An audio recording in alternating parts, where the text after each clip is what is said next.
it helps like expedite what you're trying to do. So this whole week has been dedicated to helping you get on stages. And today we help you actually get inside of the minds of the meeting planners who control stages. Like the meeting planners that are here today are represented in a bunch of different niches and industries, and we're going to go inside their minds. And I'm even going to look at some of the questions that you have in the comment section backstage, and all my black card holders. I'm going to let you actually ask some questions today of them as I'm talking to them. So you're going to want to be typing those questions real time, and I'll call out some of your questions. Yes, I did shave this weekend, so thank you for that. But I am excited about today. I have to look good for the people today. Why? Because I want you on their stages. These are people who trust us, 10X Stages, with their stages. They trust us. And today, I don't call upon favors of them often, but when I do, it's big for you. It's big for you. So I've got people who control thousands of stages, and we're going to get on the inside. And we're going to do this for the next several hours, for the next few hours. I've got 6 to 7 people that I'm bringing to you live. I'm going to interview them one at a time. And my hope and my goal and my intention is for you to pick up nuggets today that are golden. We have interviewed hundreds and hundreds and hundreds of meeting planners, all from the last 5-6 years. And we've actually got all of those examples archived in one incredible master course that we call Mind of the Meeting Planner. It's worth tens of thousands of dollars. Like the value of it's worth tens of thousands of dollars because I have all of the inside track of what they've told me. And today I get to let you hear from 6 or 7 of them today. So I'm excited. Who is excited? What is the goal for this? Learn how to plan a live conference? No, the goal of this is to learn how to get you on stages. That's the goal. If you're just joining us today, you are in for a treat because I want to get you on stages. I want to get you on stages. So YouTube, welcome. Facebook, welcome. And we've got a lot of people backstage here This is today perfect timing, that Mike. are with me. I can see all of their beautiful faces. So question for you. Yeah, last week we did a 3-day challenge, and then we had a webinar with Grant on Saturday. So we've been together 4 days. 4 days. How many of you have been with us 0, 1, 2, 3, or 4? How many days have you been with us? Put it in the comments. Do I have any zeros? I'm curious if I have any zeros today. Ooh, I got some zeros. Okay. Got lots of 4s. Lots of 4s. 1 plus today. 1 plus today. I need to go pull up my calendar right here to see who's all coming up here so I don't miss their start times because we got people coming. And I ain't got time to waste because I want to make sure that they are ready to rock and roll. Ooh, cool. I got a little bit of time before the first one. Wow. Wow. I'm seeing the schedule right here. I can't believe who's with us today. Wow. It's unbelievable. I'm going to have to download that right there. So you guys are going to get the inside track today. I'm excited about that. And move that here.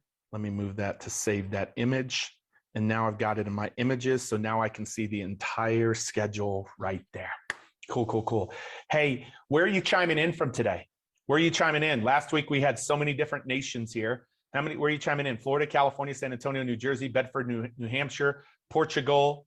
Wow, we're going fast. Wow, I can't even know. New York City, Phoenix, France, UK, Virginia, Atlanta, Ohio, Oklahoma State. Wow, Oklahoma City, Cali. Yeah. That's incredible. Bavaria. I don't know where Bavaria is. Land of Abe Lincoln. Brazil. Got Canada. Got Venezuela. Wow. Got lots of folks. Johannesburg, Australia. Aussie. Yes. Man, we got a lot of people here. Facebook, where are you chiming in from? YouTube, where are you chiming in from? Slovenia, Singapore. Welcome. We're going to get this party started. Hey, what was the biggest golden nugget for anybody that's been here 1 to 4 days?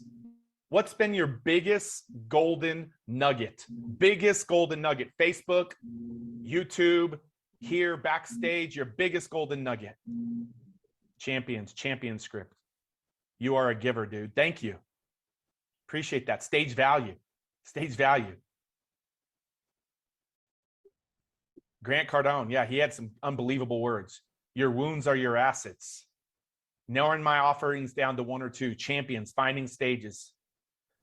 Elena, let me tell you my biggest golden nugget for you. My biggest golden nugget for you is other people's stages is like leveraging other people's time and other people's money. And it is the fastest way to begin to grow your business and give you the short-term income that is needed and give you the long-term dependability in your business. That's my biggest golden nugget for you. I'm going to do, before our first guest comes up here, I'm going to do a little bit of a recap really quickly before I bring these meeting planners up here, one after another after another. But the recap obviously says, I was on a stage, Grant Cardone stage in 2019, 30,000 people. And I saw 2,000 customers come into my ecosystem at $2,000 a pop. Or excuse me, 1,000 customers at $2,000 a pop. Anybody know that math? Anybody know that math? That math is over $2 million. That's what it did for me. My green isn't working. I don't like that because green is in the money. Color sympathy. $2 million. And that was on a stage that Grant's team, it took him an entire year to fill that stadium, and they spent close to $20 million in expenses. So I just leveraged the time and I leveraged the money. But I had to reach out to them, and I had to know how to reach out to them to land that stage, And I'm just telling you, I've already told you guys this. Not only are 15 of you going to get the opportunity to be on that stage, not only are 15 of you going to get the opportunity to be on that stage, today, these meeting planners are trusted relationships of mine who give their stages away. There's one guy on here, he said, Pete, I didn't even know the name of the person you hit me up with, but I knew that you're giving me what I'm looking for. And I just said yes. And so giving them what they're looking for is the piece that you have to understand today so that you can stand out to them. I want you standing out to them, whether it's a podcast or a Facebook group or an Instagram channel or YouTube or a breakout or a local stage or traffic and conversion. One of my friends here who's ran traffic and conversion or entrepreneurs organization or whatever it is, the local association, the national association, you have to know how to reach out to them. And as you land on stages, your business will grow. So today, it's all about getting inside their minds. Their minds. That's what it's all about. It's getting inside their minds. And I've shown this 5 times. I know this next image has been shown 5 times. But there's a reason for that. I need it to be repeated so it actually gets into your system. The power of an OPS is Grant spent $20 million on his stage in 2019, $9 million on 2020, $6 million in 2021, and $8 million in 2022. That's a total of $43 million that he spent on that stage to actually put on his event. And that doesn't take into consideration the hundreds of millions of dollars that he had to spend to even get to that point. Advertising, team, staff, hiring, paper, copy papers, copy machines, copiers, like everything you can think about of what it takes to build a business. And now he's I believe $100 or $150 million business. That's how big his educational company is. It took hundreds of millions of dollars to even get there. So he spent all of the time, he spent all of the money, but that guy was the only non-Cardone family member on that stage all 4 years. All 4 years. And guess who just got invited to be back for a 5th year? Yes, you guys already know my joke, this sexy Mexican. He already got invited to be back for a 5th year. But this year, I get to take people on that journey with me. I get to take Best Kept Secrets like you on that journey with me. That's what I get to do.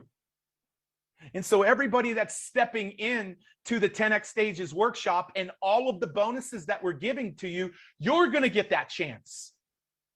You're going to get that chance. And I already know Amber went to 10xstagesworkshop.com and took advantage of the lowest price that we've ever sold this. And we sold thousands of them. The lowest price that we've ever sold them ends tomorrow night. It ends tomorrow night and possibly today. But why does this matter? Because I didn't have to spend any money or time. I generated thousands of customers. I've generated over 8 figures from that one stage alone. And the impact that I've had has been countless. This is the power of an OPS. This is the power of an OPS. That's the power. So why do I want you to get inside the minds of the meeting planners today? And I see a few of them popping in here, because when you get on that stage, you get attention. Elena said this last week, it's not the best product that wins, it's the person that gets the most attention. So why don't we have you have the best product and get attention simultaneously? So attention. The second thing you get is customers. The third thing you get is you become the premier brand. And you get positioned to be the premier brand. And the fourth thing that you get is not commodity pricing. What does that say up there? Paul, Tom, Joe, what does that say? Does that say commodity pricing? No, it says premier pricing.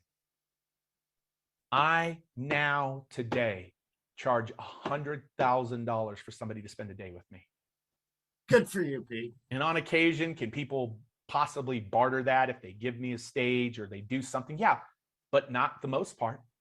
You guys saw it. I showed it to you last week. Did anybody see the actual transactions in my back office of $100,000 is what I actually now charge for a VIP day for somebody to spend a day with me?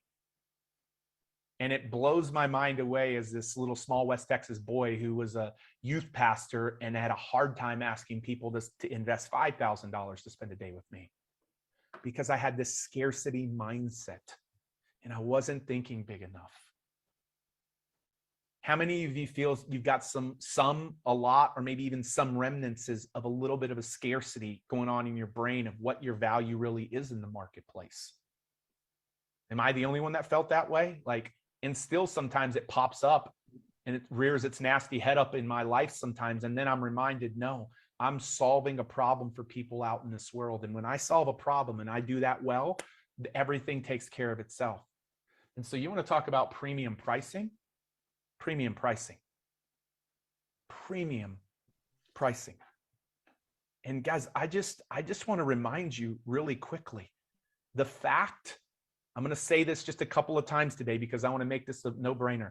The fact that you get this workshop that the fact that you get this workshop right here that people have paid $10,000 for, this workshop that people have paid over $10,000 for, where on day one, we get you stage ready and get your talk built. And day two, we get you out on stages and help you begin to get on stages. This stuff is done. It's not talked about, it's done. The fact that today, and you can join in person or virtually, we have one in October and November in Scottsdale and Miami. Guys, one of the greatest gifts that we're giving to you is the opportunity to invest in this in the lowest that it's ever been. And we're not just giving you this 2-day workshop. We're making sure, and we have 6 to 8 of these a year. We have 6 to 8 of these a year. It's one of the most powerful things we do.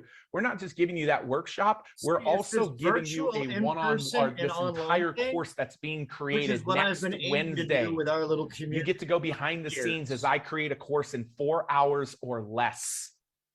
All the worksheets, the workbooks, all of that stuff, you get to go behind the scenes. And not only do you get to go behind the scenes, you get lifetime access to that. That is the course that we used to charge $2,000 for on the GrowthCon stage 4 years ago. And it's now bonused in. And you get a one-on-one strategy call with our team to build out your strategy. You get to get the insider's track on how Grant used stages to build his business. And one of the greatest gifts that you get is you get to audition for the Great American Speak Off in one of the cities that we're at this fall. And if you can't join a city because you're international, we'll also be doing it virtually. And you get a guaranteed audition. Grant's team told us last week they believe they'll have 100,000 people register for this. Write that in the chat. 100,000 people will register for this. 100,000. We'll only be able to audition 500 to 600 people per city. So and out of those 500 to 600, that's what's narrowing it down to the 10 or 15. And as you take advantage of this, you are getting access to that, a total value of $16,000, over $16,000 that you're getting, not for the normal pricing. And if you've been with us all week, you know that you're not paying the normal pricing. And you can see on my screen here, here's hundreds and hundreds of people who have paid the normal pricing of $6,000 or 3 payments of $2,000. Like you can see it right there. You're getting it for the pricing of 1 payment of $29.97 or 3 payments of $10.99. Guys, you're not having to invest $100,000 in a one-on-one day. You're not even having to invest what people have paid for in the past, which is $10,000. You're not having to invest $2,000 into a digital course. It's one of 5 pieces of this. It's one piece that 1,000 people paid for that. That's actually bonused in. You're getting all of this. And I really want to encourage you to take advantage of that, because we had 100, and I'm for the first time, I'm giving you the numbers. We have about 25 spots that will actually get to land at that pricing right there. So 10xstagesworkshop.com, 10xstagesworkshop.com. I want to encourage you to take advantage of this. It's going to be profound. It's going to be incredible. And I am looking forward to it, because I want you on other people's stages, and I want you having one great talk. That's what this narrows down to. How do we get you products and services that the market needs? How do we get you one great talk? And how do we get you on other people's stages? Other people's stages. The time is now. And the reason why the time is now is because the CEO of events.com said the next 3 years are going to be the biggest years in the history of events ever, which gives you the greatest opportunity that you've ever had before. This is a new friend of mine. And Dan, one of our first meeting planners today, is the one who introduced me to him. And if we've done this in the last 3 years for our students, that's for you. That's our students. That's what our students told us they did. So If we've done this over the last 3 years, what do you think's about to happen in the next 3 years? What do you think's about to happen in the next 3 years? And so today, I want to encourage you, as I'm about 5 minutes away from bringing our first guest up today, 25 after the hour, guys, I'm going to bring him up. But if we've done this, you can imagine what we are going to do. And I love this quote from Grant Cardone. After I heard Pete talk about this methodology in my office, I let him know I've left hundreds of millions of dollars on the table. Is there anybody that, maybe not that much, is there anybody that believes, man, I've left a lot of opportunity and a lot of money on the table from not knowing what Pete took us through last week? Is there anybody of that? Like, I'm just curious, what do you think you've left on the table? What do you think you've left on the table? Grant said hundreds of millions. We've had people say tens of millions, millions, hundreds of thousands, thousands.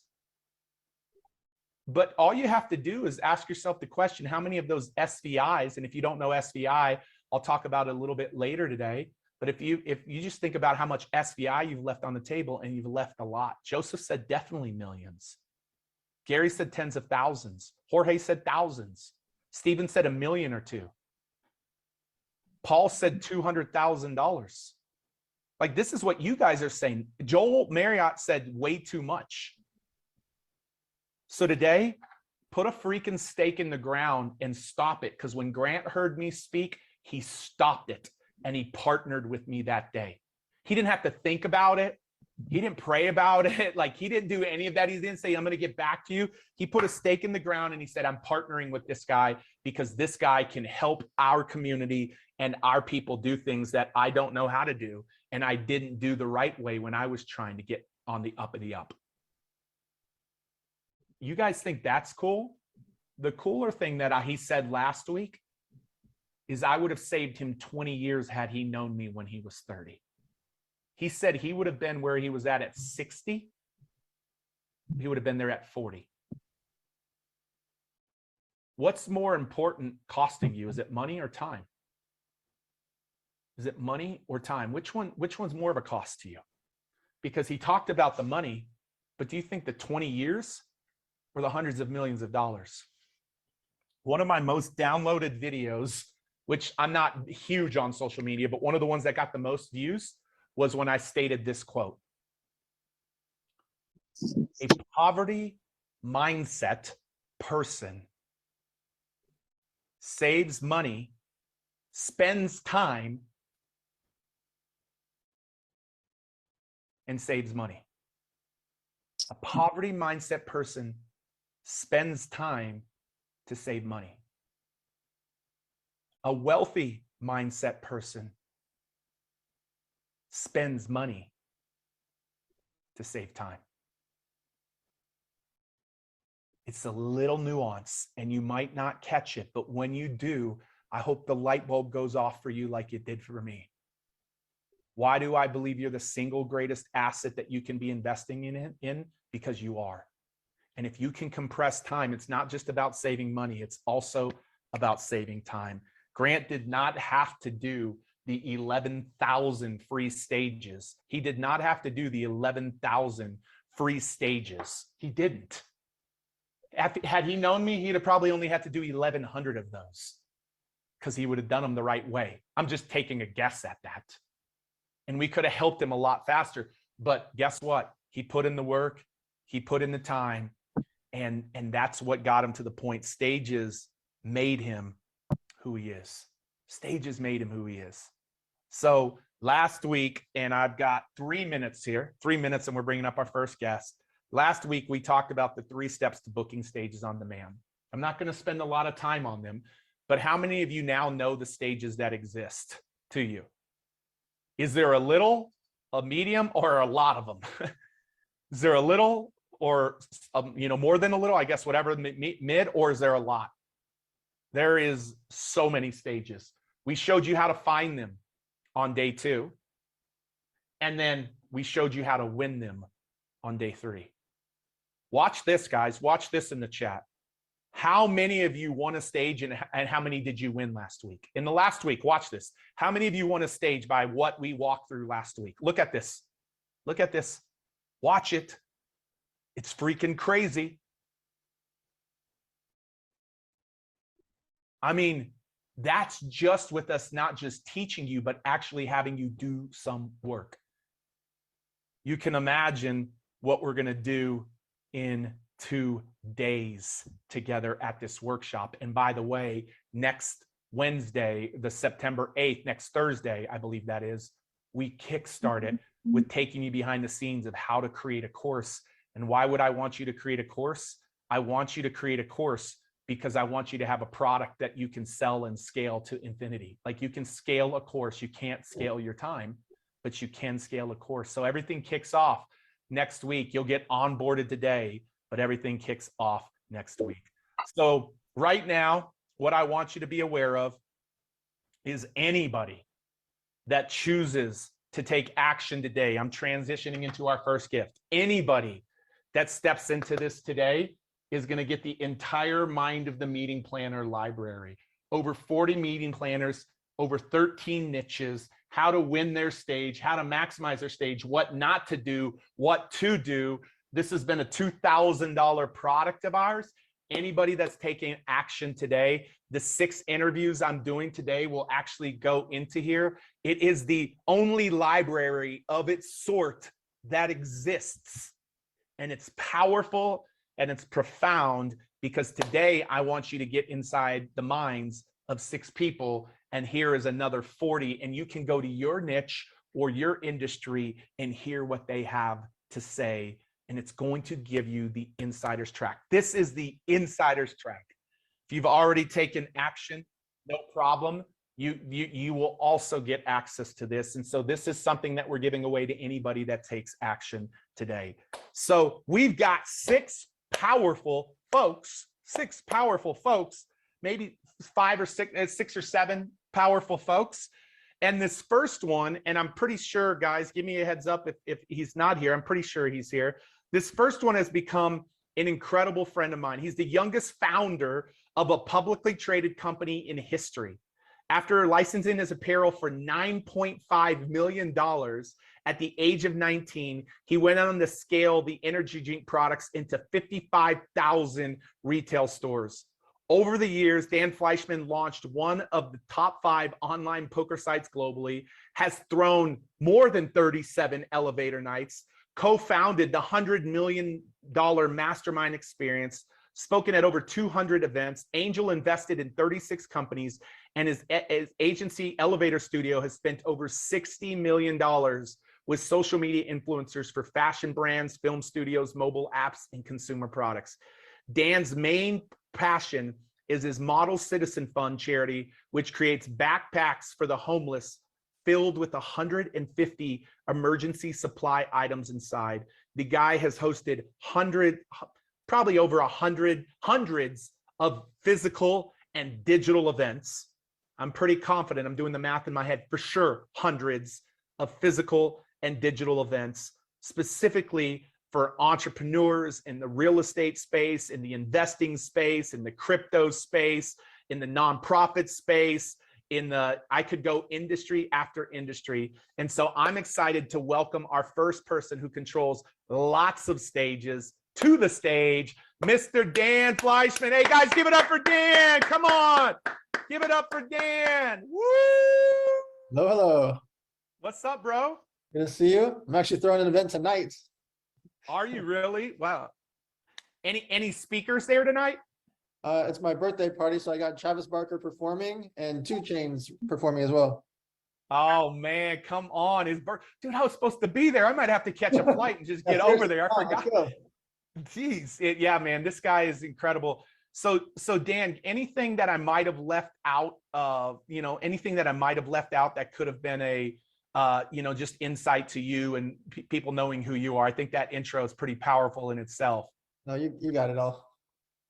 Dude, so listen, I've seen you on stage, and like every stage you're on, people want you on more stages. Like they want you on more stages because of the value that you're providing for over the last week, all we've been focusing on is helping people understand how to get on stages. And so I guess the first thing, and guys, I'm going to look for your questions in the comments too. Yeah. Happy birthday to Dan. Happy birthday to Dan. I feel called to do something here in just a second. How many of you have received a gift this last week? Like it was free to you, but it was a massive gift to you this last week? How many of you feel like this was a massive gift and helped you if you were here? Well, great. Cause I'm going to ask you for a small gift in here in just a second. Cool. I'm going to ask you for, people always ask, what can I do for you? I'm going to do something here in just a second because it calls to me. But Dan, when you are looking for, I'm talking about non-famous speakers, like he's had the biggest names in the world on his stages, but he's also had best kept secrets that nobody would know their name on his stages. So that's the category I'm talking about today. What is the keys to getting Dan's attention? Sure. The first thing is a referral, right? So if someone like Pete Vargas says, hey, I want the speaker to be at Elevator Night or one of the masterminds, that's the automatic skip the line to the front situation, is a referral from someone that you trust, respect, either your peer, mentor, someone you look up to. That's always going to be first. The next thing to stand out is through social media. So if I see you out there and I see you pop up on other people's feeds, you're collaborating, you're on my friend's stages. Well, if I see you on Pete's stage, I'm inclined to ask Pete, hey, how was she or how was he? I'm much more inclined to do that because I see you pop up, oh, you spoke at that person's event or you spoke at that person's event. That's an automatic trigger for me because I'm going to see you because I follow my friends, my peers, my competitors, everybody up and down. I'm following them. So I see you on their stages. That's going to make me want you as well. And then also hosting your own small events, right? If you host your own small event or you have your own Zoom call, or you have your own virtual webinar, and then I see people promoting it, same concept. If I see you're out there in the mix, it makes me more inclined to want to have you on my stages. Dude, I love that. Guys, we're getting inside his mind right now. We're getting inside his mind. Dan, for not the famous people, although famous people can turn you off too because of how lazy and not committed that they can be to an engagement, but we won't go there. That's for another day. what turns you off about somebody that you've given a chance, you've given an opportunity to be on your stage? And what turns you off about, like, well, two parts. A, you won't even let them in the door. Yep. So I'm not even listening to this person. And then B, you let them in the door, but once they got there, these things turned you off. Will you speak to those two phases? Yeah, so it's being easy to work with. So easy to work with is me or my staff reaches out to you about getting your bio, getting your headshot, responding for your like hotel rooms or travel. Like responding to us is important because we got a lot of stuff to do. We don't want to have to double check and triple check and quadruple check with you for your stuff, right? Your headshot, your bio, your travel dates and times, etc. Your slides, if you got a slide presentation, getting back quickly costs you nothing, but by you doing it quickly and effectively, we can check that up our list when we've got so many moving parts. So that's one pre-event that's important. Also, pre-event is promoting our event, right? If you promote our event, we're way more inclined to want to book you again, right? It doesn't matter if you have 2,000 followers, 20,000 or 200,000, you being actively promoting us means you actually appreciate that we chose you out of thousands and thousands and thousands of options. We chose you as one of our 6 or 8 or 10 speakers. That's a big deal. There's not like there's 40 spots, right? And so when we're choosing you and you're willingly promoting, like it changes our mindset on you instead of having to ask all the time, you're willingly doing it, right? And then when it's showtime, when it's actually the day of the event, being on time, obviously that's mission critical. Being there early is even better. Networking with the other speakers, doing Instagram stories, just being a part of the event instead of just sitting there hiding in the corner or waiting till the last second to run on stage. Being a part of the event is very, we remember that, all of us remember that and talk about it and think about it. And then when it's actually up on stage, not doing some 9-minute bio about yourself. Like in the first 60 seconds, give us your bio so there's context so we know who we're listening to and why we should respect you and listen to you about that niche subject or topic. However, once you start to get to minute 2, 3, and 4, the audience wants to get value for themselves, right? So edify yourself. You do need to do a bio. We want to know who you are and what's your main things or highlight reel about you in 60 seconds. But after that, pouring into the crowd and teaching them about your niche, passion, or hobby, or your subject matter expertise, that's what's mission critical. And some of the times there's speakers that go up there and talk about themselves for 9 minutes, and we're like sitting in the audience wondering when you're going to teach us something or show us something and inspire us, instead of just tell us how cool you are. We already know how cool you are. You're up on stage. So just tell us about you real quick and then get to the actual topic. And then post-event, similar concept. You editing clips or us editing clips and you willingly wanting to post it, because again, it looks good that you spoke at Pete's event or my event or Grant's event or any of these events. It looks good that you spoke there. So chopping up those short clips from those events and tagging us, tagging my event, tagging Pete's event, etc., will go a long way. Also, the same concept. We want to bring you back if you promoted us before, during, and after. Dude, that's huge, guys. Like I do a good job of the before and during, and I just know that right now I'm learning new nuggets every time I've interviewed Dan 4 or 5 times, and I learn nuggets every single.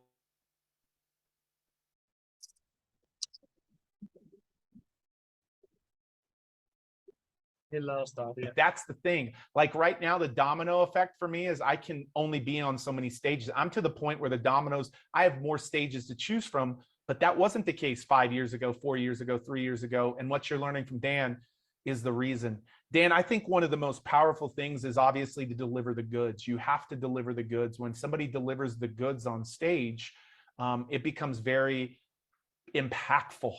And I think there's this misconception that when somebody delivers the goods, I've delivered the goods, you've delivered the goods for me, like whatever, like, dude, people, like when they aren't in a scarce mindset, they have no issues with people going further with you when you deliver the goods, when you actually help solve a problem for the audience. And so talk about like even the power of your stages, what it does for speakers after the fact in their business. I've never asked you that question. And do you have an issue with if somebody's delivered the goods, if, after the fact in the weeks and months to come, lots of your audience wants to do business with them? Do you have any issues with that? But talk about how big that actually is on some of your stages. Yeah, I can tell you a real life situation. So for example, 2 weeks ago, I was speaking at a friend's event in Salt Lake City. His name is The Muscle. And he had hundreds of people inside this event. And I, from the stage, mentioned like a gentleman named Steve Harward, who does like financial planning and credit. I mentioned him about how I use him and I recommend him for small businesses. The amount of text that he got from a room of 300 people, he said that like 100 something people messaged him within a half an hour. He didn't know I was going to bring him up. I wasn't pitching him. I was just talking through stuff and I mentioned him. So from a power of stage perspective, imagine if I was pitching my own thing or Pete's pitching his own thing. I helped sell over 100 people into something that's pretty big business-wise out of a room of 300 without selling or pitching anything. And so from a value perspective, I can tell you, when mentioning things about yourself, your business, your passion, your hobby, etc., the people in the room will react, it will convert, even if you're never hard sell. I don't hard sell at all. I sell lots of things from stages all the time just by explaining it without ever having to pitch it. If I explain XYZ about social media, or I explain XYZ about investing, or if I explain XYZ about a mastermind or a group, just by explaining and teaching about it, people inherently want to join or learn about it or buy from you. And so in the same case, I use that example because this was just a weekend or 2 weeks ago where I mentioned someone else and they got bombarded with clients and then messaged me again this morning saying, whoa, dude, like there's too many came in. I'm like, I literally mentioned him for like 45 seconds. It wasn't anything. It was just talking about what he does. And so I say that because as you guys go out there and you're speaking at events or you're hosting events or you're on other people's stages, you will be shocked at how many people actually convert to real life sales and interest and investors, partnerships, and friends. Because think about it, when you're on the stage, you're edified to the highest level. There's a very few amount of people that are going to be on that stage in that day. And the people in the audience, also keep in mind, are high level. Anybody sitting in the audience, like everyone here is sitting in this audience right now, thousands of people that are watching, they have proven that they want to learn. They want to learn from the best. And they have money to back it up. They're business people or entrepreneurs. And so the people that you're speaking to aren't just like a random 1,000 people. You're speaking to 1,000 people that are interested in learning and being a part of business or real estate or whatever that niche is. Dude, I love that. Dan, when somebody delivers the good on your stage, do you have any issues if in the weeks to come they land lots of customers? I expect it. I hope for it. You guys hear that? Like, hear that quote. I expect it. I hope for it. Because a lot of times on the front end, Dan might not have to pay a keynote fee and he might get to bring in a best kept secret for free. But as long as they deliver the goods, he hopes for it. He expects it. Like, that's goosebump quote for me today. That's goosebump quote. And it was for Bill and Amber too, because I see them nodding. Like, I was on Dan's. Dan said, hey, Pete, I want you to speak to these 100 people who paid $100,000 to be in the room. I want you to tell them what's working with events. What's working with events. And so I taught him on what's working with events.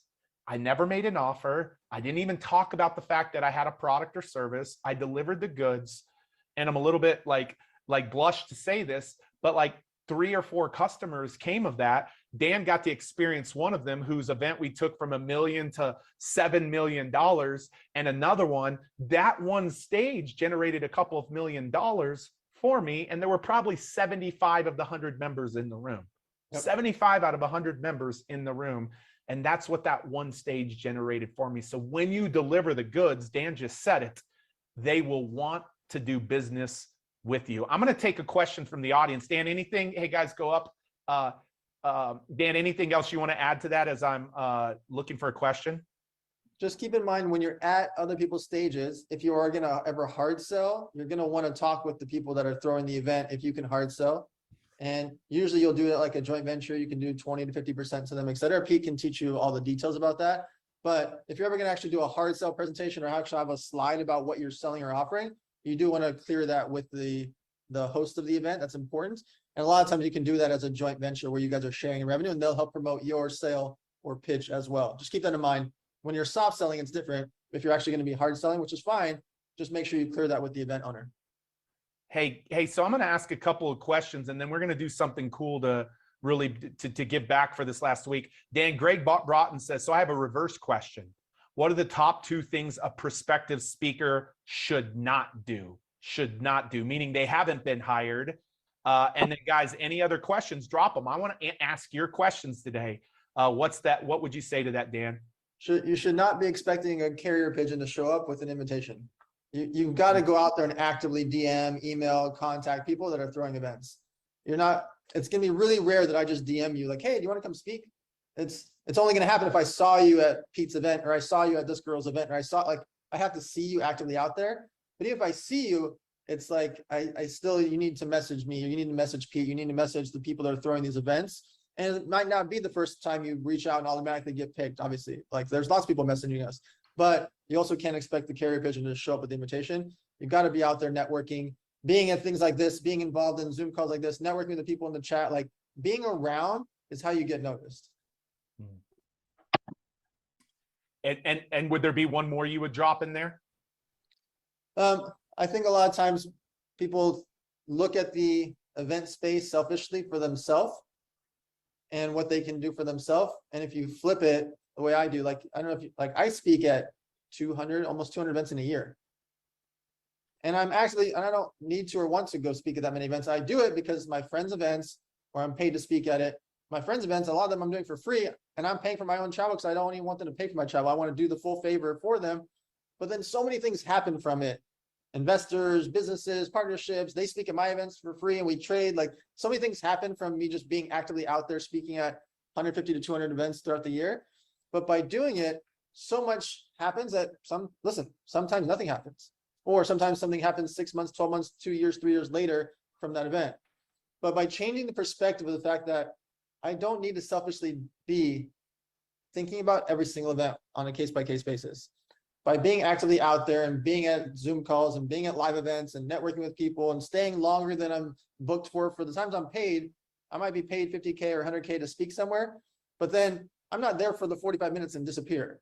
I'm there for half the day or the whole day. I'm there after I speak. I go meet with everyone. I hang out for the VIP dinners. Like, I spend the time there instead of looking at it like, all right, I got paid for 45 minutes. I got to go.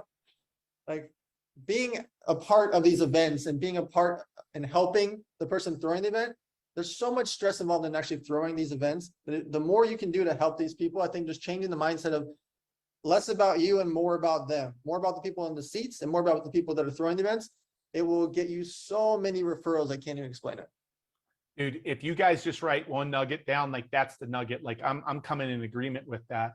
Like, stop thinking about your win, think about their win. And when you win for them, you will win for yourself. Like, I'm just telling you, it's counterintuitive. Yeah, but if they make an offer and I can't make, no, go win for them. Like, go win for them and watch what happens. Dan, last question here, and then I want to make kind of a cool little announcement. Paul's asking this in a roundabout way. Tasha's asking this in a roundabout way. I know I got something that can change people's lives.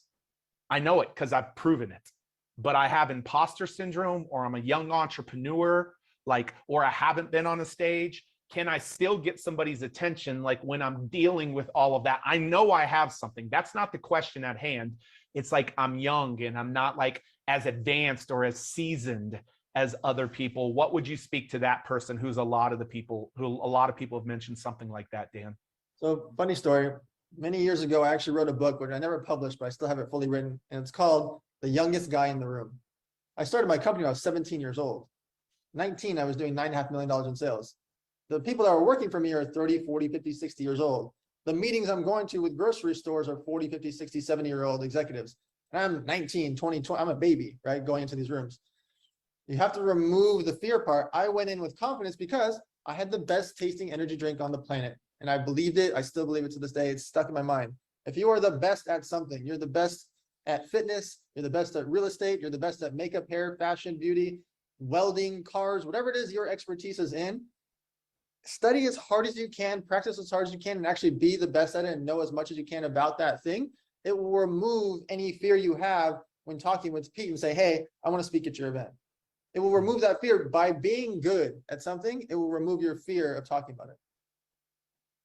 And I love that, guys. And by the way, a lot of those 30, 40, 50-year-old people that were in those rooms with him, they were stuck in their own ways. Sometimes it's a lot better to get that young perspective that, because they're not stuck in their old ways. They're looking at things differently. So don't judge yourself. Just be convicted about what you can do, and you will go win the stage.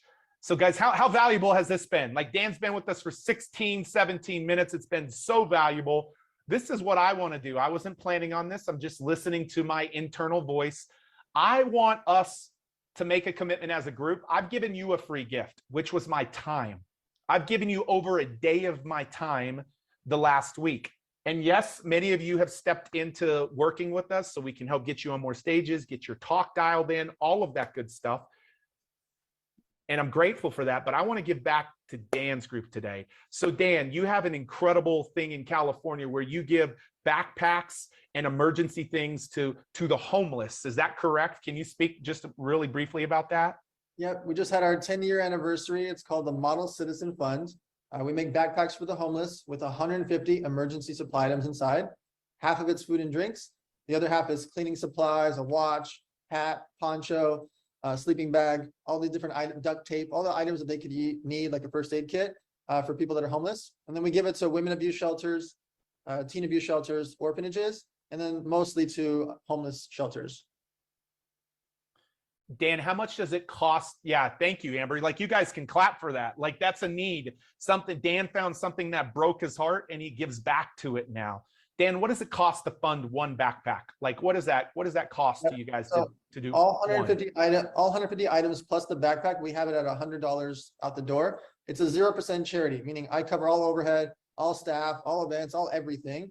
Any dollar that goes towards the backpacks goes to the backpacks. And I never actively raise, like Pete, besides a couple events here and there, we're together. I don't raise for the charity. I just donate a couple million a year to make it as active as I can. But ultimately, the charity is designed so that we can go out there and constantly give backpacks in California, Nevada, Arizona, and then sometimes actually, but we mostly do it in our states because there's so many homeless people just on the West Coast alone.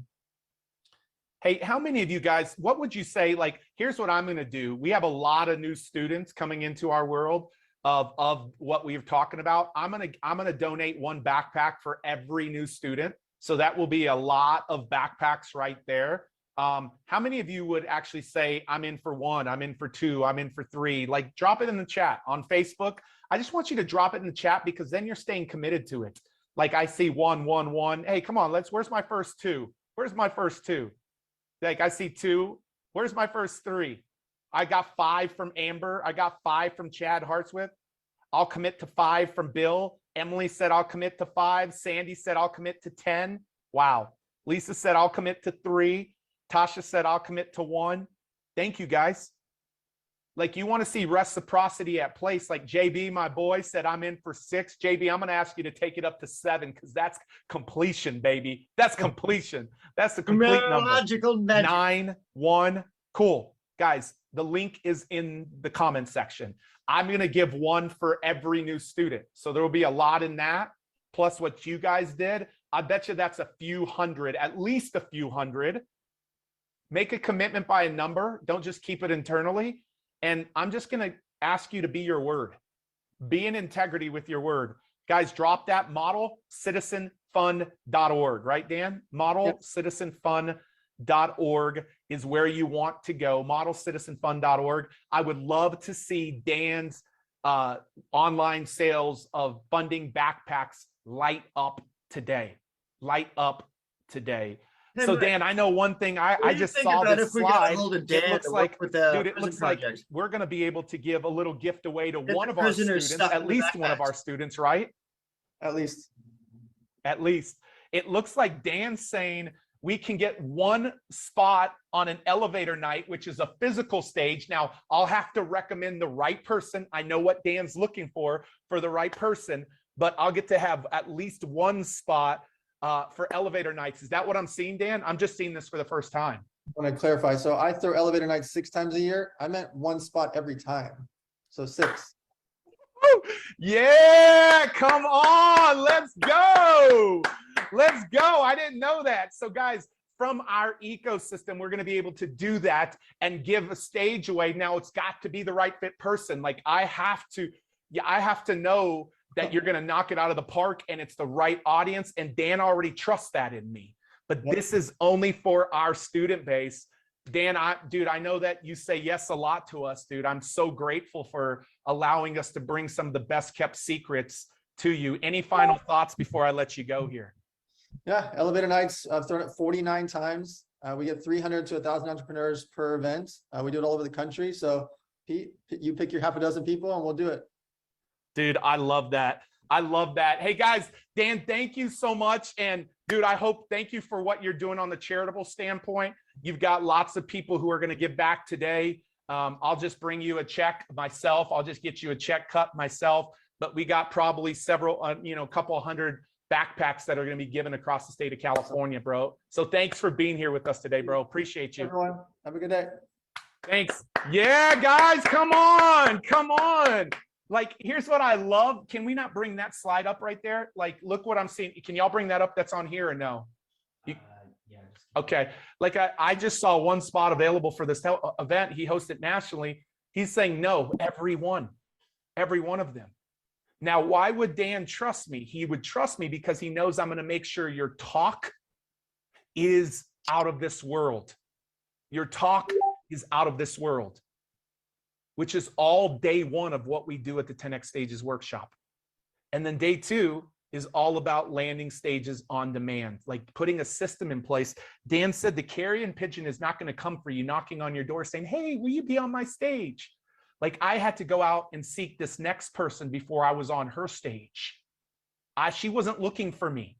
I had to have a proactive reach out plan to actually get on her stage. She was one of the first stages I was on. And so like one of the things I want you to know is like, we've got to build your talk on day one. And on day two, we put a systematic, proactive approach plan in place to get you on stages. And now we have somebody who's opening up their stages across the nation for us, which is beautiful. And it's all part of the 10X Stages customer ecosystem for those that are part of our programs. And so I want to encourage you, make sure you go to 10xstagesworkshop.com before we bring this next person on. 10xstagesworkshop.com. You're getting all of this. You're also getting the Mind of the Meeting Planner library that we have of all of these that we've ever done in the history of our company as a fast acting bonus today. Library. And you heard from Dan, you're also getting the chance. You'll be one of the ones that have the opportunity to be on his stages. And I'm so fired up. Who enjoyed that first one? Who enjoyed that first one? Like we got 5 more of those. 5 more of those. And I am so excited about this next person. I believe one of the quickest stages, and man, I am on time. I am on time. That's crazy. I love this next person. And here's the reason why. Sometimes winning a stage, you're not going to win the main stage. Sometimes you win a stage. And when I reached out to this young lady, there was something that didn't allow me to be on her stage the first time, but she said, would you like to be the MC? And I said, heck yes. I was hungry, trying to get started. And I was the MC.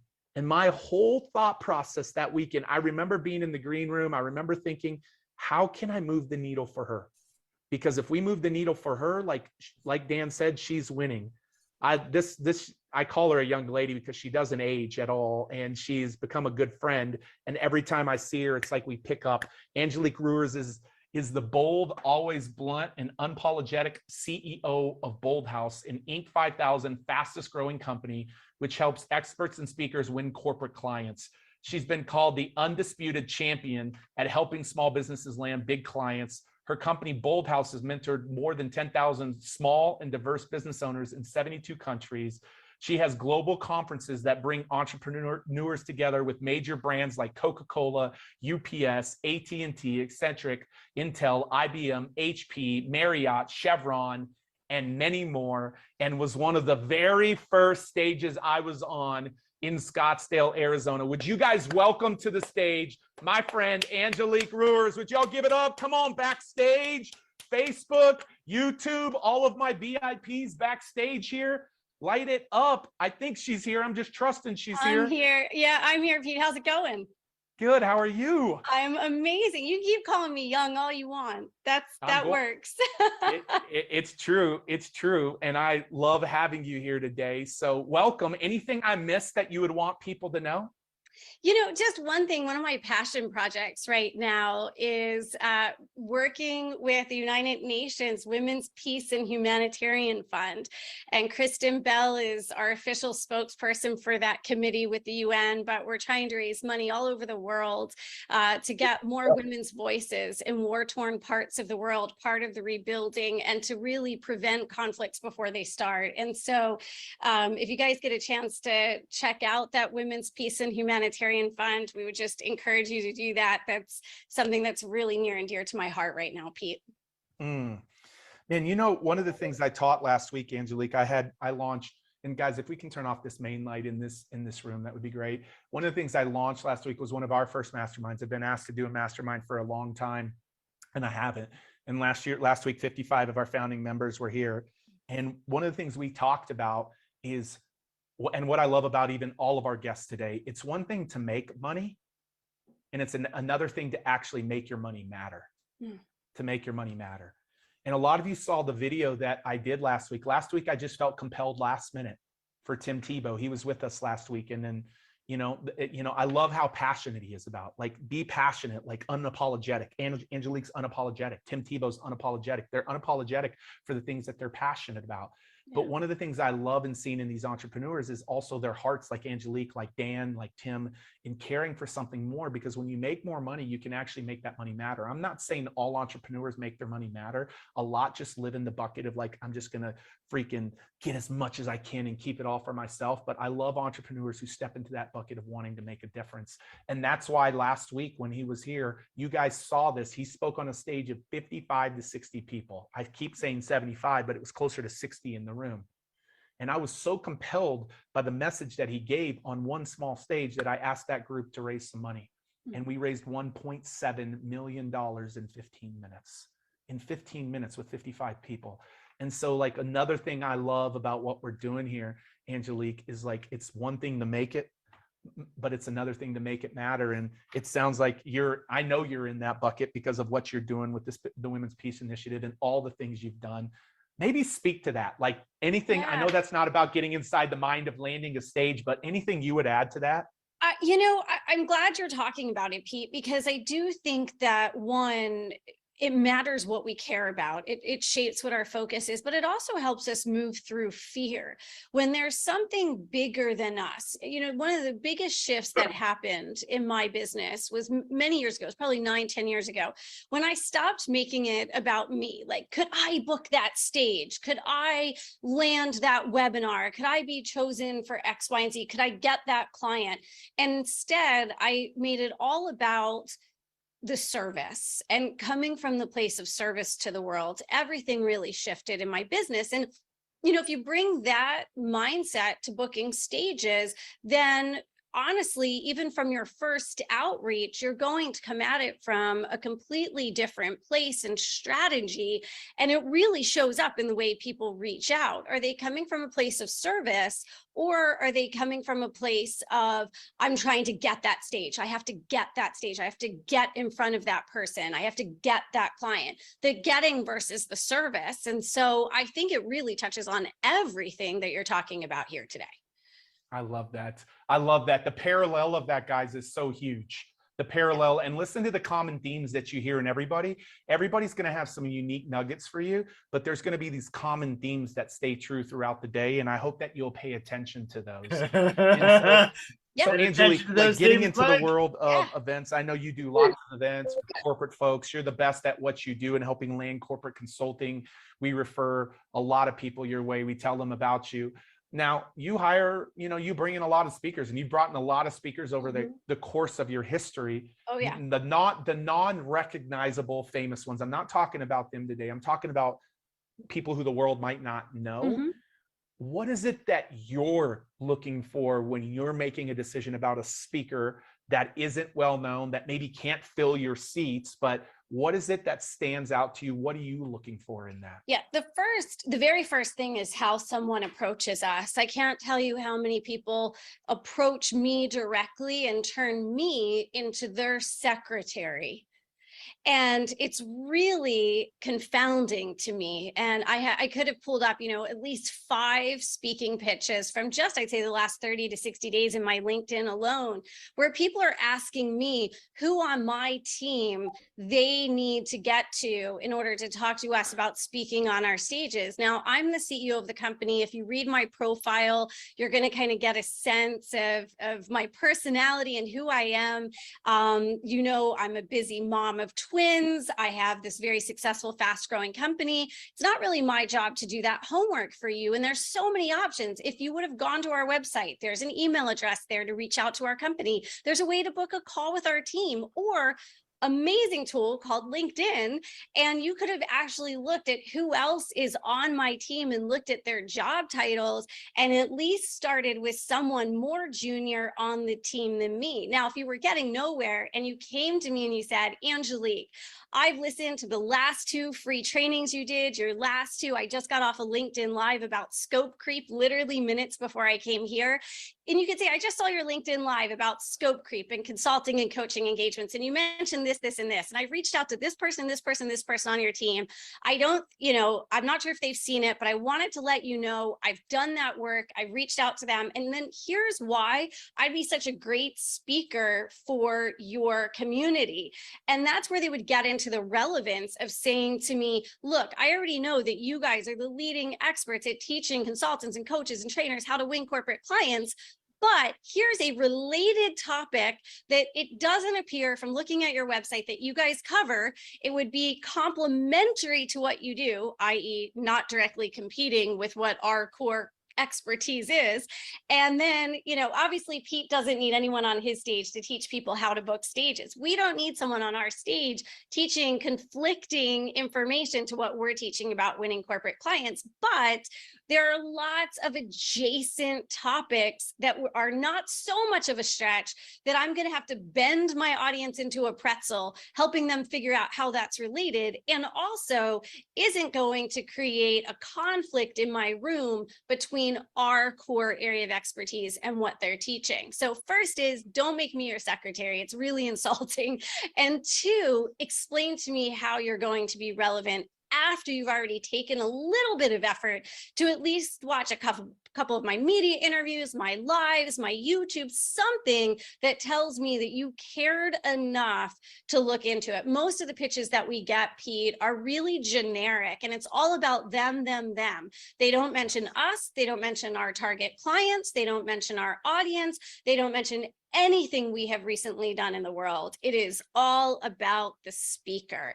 And so that is an instantaneous no for me, because if they're going to start in that place, that's only going to get worse once we bring them on to speak. Guys, we got mic drops going on here, like mic drops. Did you guys, I hope y'all heard that. Yeah, make sure you give some love for that. There's a couple of things in that. You don't even know the right person to, the whole thing is, the other day I taught you how to research a stage. I taught you how to research a stage and show you where to find out things about them. Listen to a podcast, listen to an interview. I'll tell you what's an even more powerful statement. I'll give you another powerful statement to tag on to what Angelique said. I listened to that training and I actually bought that product. Yeah. It's been so good. Now you're not just a consumer, you're a customer. Amen. I'm in. You heard Amen. that. Hear her. She's in. She's going to listen to you. Amen. So guys, hear that. Sometimes I'll just buy a product because I want to be on the stage and I know the reciprocity of being a customer, and I'll have my team go through it. I won't even always go through it. Go ahead, Angelique. I see that lifts you up a little bit. It's amazing how many folks don't want to invest in the very rooms that they want to be in. They don't want to invest the time and energy to do the homework. They don't want to invest in the programs. Most speakers today really have to go a step above and beyond to connect their message to the purpose of the event that's happening and really integrate their content into that event. So it doesn't feel like a talk within an event that's unrelated. Don't make it the job of the host or the MC to bend over backwards and do cartwheels trying to figure out how to relate what you're doing. One of the things I always do when I get to an event, I always arrive ahead of time, usually the day before, but I'm always there that morning, even if I'm not speaking until after lunch or in the afternoon. And part of that is because I want to get into the room. I want to get to the AV team right away, test my sound, test my my slides, test my video, the whole 9 yards. I usually travel with my own microphone, so I want to have all my adapters there for the battery packs and make sure I'm really comfortable. But then I like to bless the room. A lot of times people will see me in each corner of the room asking for a blessing for the room, not just for myself, but for the attendees to have the experience and for really there to just be a blessing on that room and that experience. And then from there, I will walk around and I will spend my time meeting as many people as possible in the room, shaking their hands if we can shake hands or fist bumps or whatever it is these days. And I ask their name, I ask why they're there, I ask them to tell me something about their business or what they're doing. And then when I walk on stage, two things is possible. One, I'm able to really connect to the people in the audience and say, when I was talking to Pete earlier today, he said this to me, or I was talking to Janet earlier today, and she shared this with me. And I'm able to take my content and really connect it to the audience and make it relevant to them. But the other thing that often happens is people will grab me after I get off stage and they'll say, I had no idea you were today's keynote speaker. I had no idea. You came up to me like you work here and you're asking me, you know, about me, and here you're the keynote speaker. Like, what? And they're just shocked that I was, but that's because so many speakers out there, Pete, walk into an event of, well, I'm too good to talk to anybody. I'm the most important. I'm going to sit in the back like a big shot. And my job is, how can I get there first and start meeting everybody and talking to everybody? And so that my talk can really come. So I'm very prayerful before I give a talk of how can I serve this audience from the highest good and make sure that they have the best experience and that the host has the experience that they want to have. That's a very different come from, I think, than a lot of speakers. I love that, guys. Like so much value for me too, because right now I'm in the process of even winning bigger stages than I've ever won. And our company's winning bigger stages for me than they've ever won.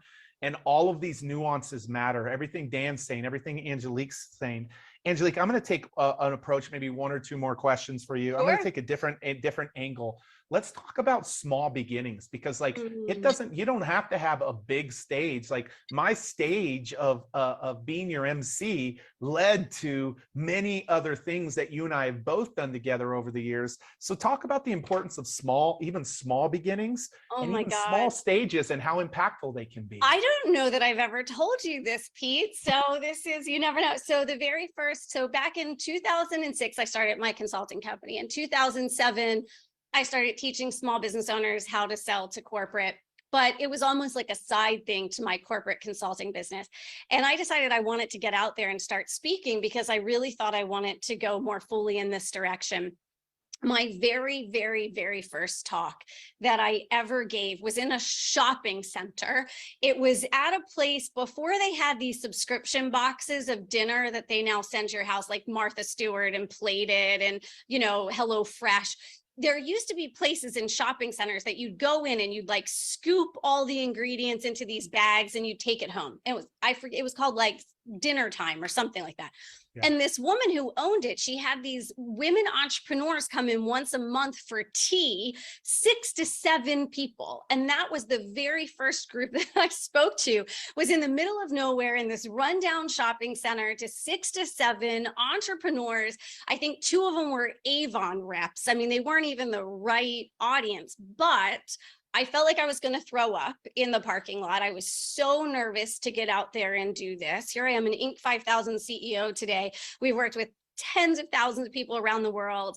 And this was my first 6. That was my first talk. But it gave me the confidence. After I did that, I had this epiphany of, why am I talking to just 6 people? Of course I can talk about this.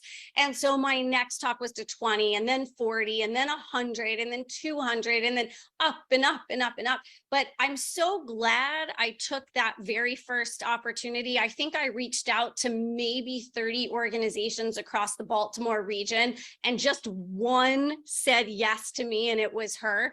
But it built my confidence enough that I was able to get going and then go and then go and then go. So, you know, I think that we all need to start somewhere, and saying yes is so important. You've given us such great insight into what it takes to win your stages, your corporate stages that you have. But now we're in the bucket of you being on other people's stages, which is a beautiful story, and your Genesis story.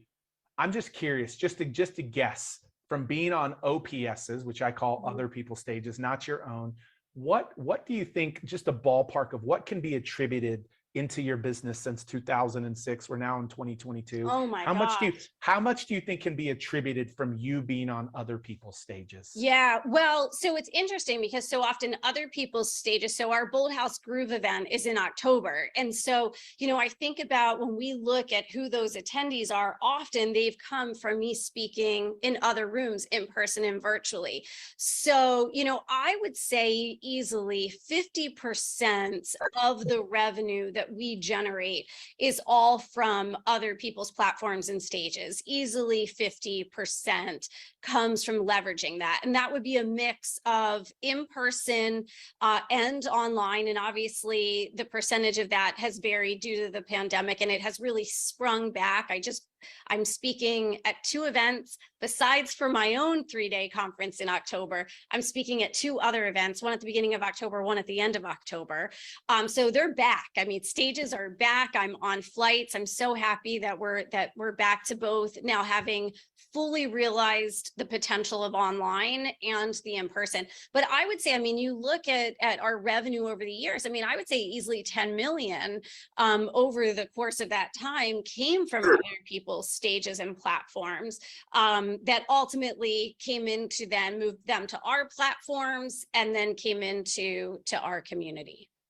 I love that. I love that. Guys, how good is that? Like 50%. When I say this can Easily. become your #1 customer acquisition channel, I mean it. And when I say the CEO of events.com told me who he will exit for billions of dollars, he said, Pete, the data shows me that 2022, 2023, and 2024 will be the biggest years in the history of our world for live events because of people missing the human connection element. I absolutely see it trending that way. You heard Angelique talk about it. And so Angelique, I think you do some did I see something like, I don't know if there's something so virtually? we do a lot of lives now. We do a lot of live trainings virtually. So we're going to open up a space for one of your students to come in. We'll work with your team on the right fit, but we would love to offer one of our virtual stages to your students. Pete, we know that the folks who go through your training are really the top of the game. And there's, for us, let me say this last thing as a meeting planner, there are so many options out there today, consultants and keynote speakers and experts and gurus. Like it's exploded. And the hardest job that I have is making sure, how do I tell who is at the top of the game? I'm not, we don't even really look at speakers that haven't gone through, Pete's community. So just absolutely would love to offer at one of our virtual stages to your group. I love that. I love that. Angelique, thank you so much for being here with us. I always love it. I always learn so much. Guys, will y'all give Angelique some love in the chat? Give her some love. Let her see your dance moves. Man, thank you, Angelique. Thank you. Absolutely, thank you. Pete. Thank you. Talk to you soon. Guys, amazing. So, Bold House virtual stage. We're going to be able to give away to somebody, which is phenomenal, which is awesome. And obviously they have to be a right fit for her, just like everybody else. I want you to take note of something, because this next interview, I'm going to go right into it, is a different angle for you. I'm going to help that make sense in a minute. And this is one of my, this lady is revolution. I mean, she is my go-to. I call her when somebody needs events to be ran, because she is like unreal. But before I bring her up, I want you to see how Angelique's face lit up. Did you see when it lit up when I said, hey, you really want to get somebody's attention? Don't just say you were on the training. Say that you purchased that's her program. Did anybody see that? Did you see how she lit up? That makes her stand out. That makes her get your attention. So there's a reason why I'm not giving stages away to non-customers. There's some incredible people here who have the potential to be the best speaker in the world, but you're not getting my attention.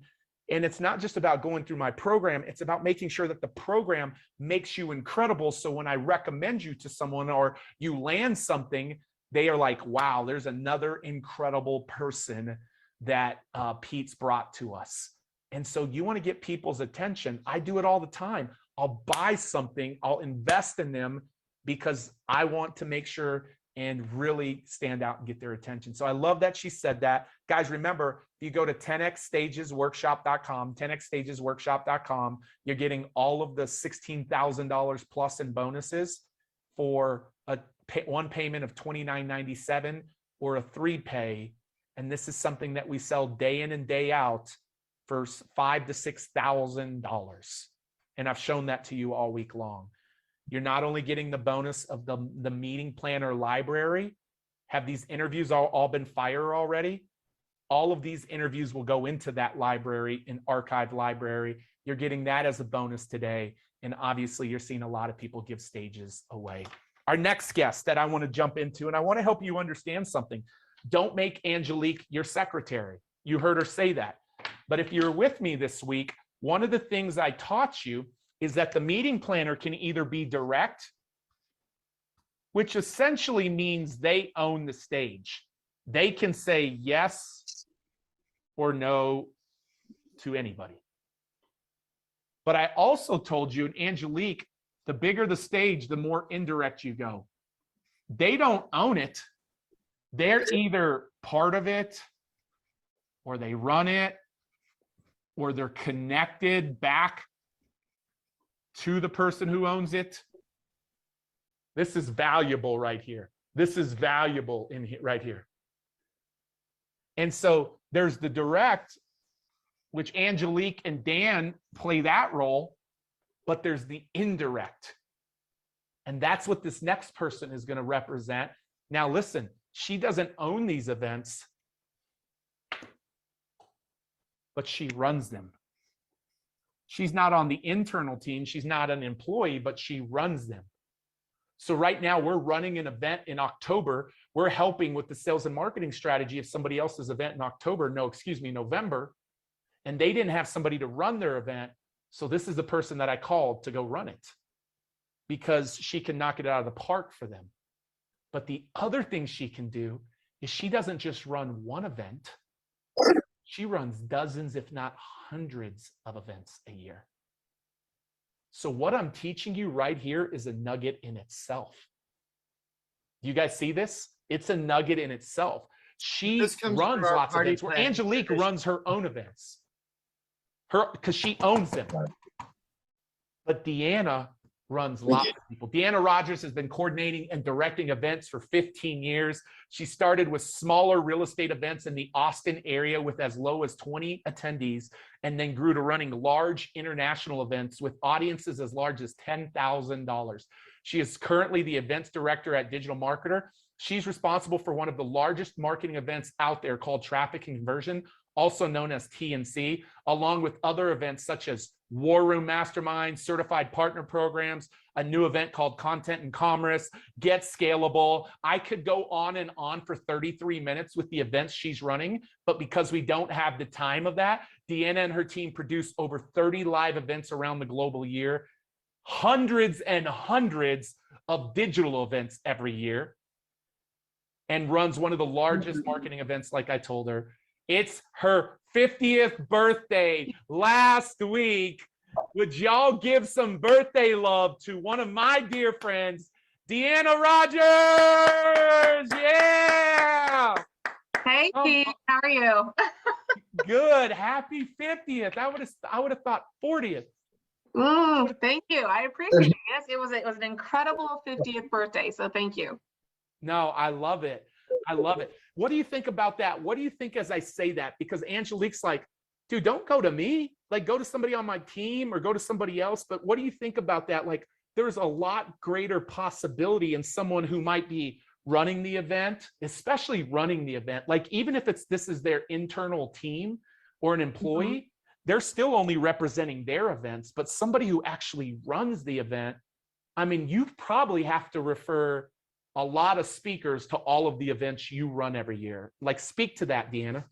Well, I think it's the gatekeeper, right? I mean, I'm known as the gatekeeper to a lot of events because we do 30 to 40 events a year. We're very blessed to have that opportunity. But I mean, I do the same exact thing, right? So as we get into like working with a lot of celebrities or people like that, I work directly with that person's gatekeeper, right? So here's the thing is that I want to know that I can go direct. So a lot of people know that they can come direct to me and they can get on our stages based on the relationship that we have. I'll use this as a great example. We've done events with William Shatner for about 7 years. And when COVID hit 2 years ago, we needed someone really quickly to come in and do a virtual training. I pulled the friend card, right? I pulled my friend card and went to the gatekeeper, who's a really good friend of mine. And she was like, we got him on the very next day and did a virtual stage with William Shatner. And so it's those relationships that you have with the gatekeepers. And I really, one of the things that I think Dan mentioned earlier was incredible. It's all about relationships. It's all about leveraging that and keeping that relationship with the gatekeeper, because they're the ones that are going to get you through those doors. It's really, really important. I mean, Hey, I Deanna, think Pete, you and I just saw this in Costa Rica when I was texting someone through a gatekeeper to get a very large speaker at one of our shows. I didn't go to a speaker broker, or I went to the gatekeeper and we got that person for that event. So I love that. I love that. So Deanna, as a gatekeeper, not the famous people of this world, but the everyday best kept secrets, the, you know, who are becoming more famous. Like I think about a lot of the speakers that you recommend. Me being one of them. And I think about Jens, and I think about a lot of people out there. Category. What is it that, how do we stick out to a gatekeeper? Because your Fall into this reputation is on category. the line with your events. So what's the best way to stick out to the gatekeeper? And it's a good question, because, you know, when we're hired as an agency and to come in and run that event, they want our opinion. They want our best opinion of who's the best out there. They're all looking for the best speakers out there for their stages. And so if we were to bring someone that wasn't good, then it's our credibility. So we always kind of just go back. With our agency, we have 6 C's, right? So it's like connections, obviously. Who are they connected to? Are they coming through Pete? Are they coming through someone else that we know as another gatekeeper? Contributor.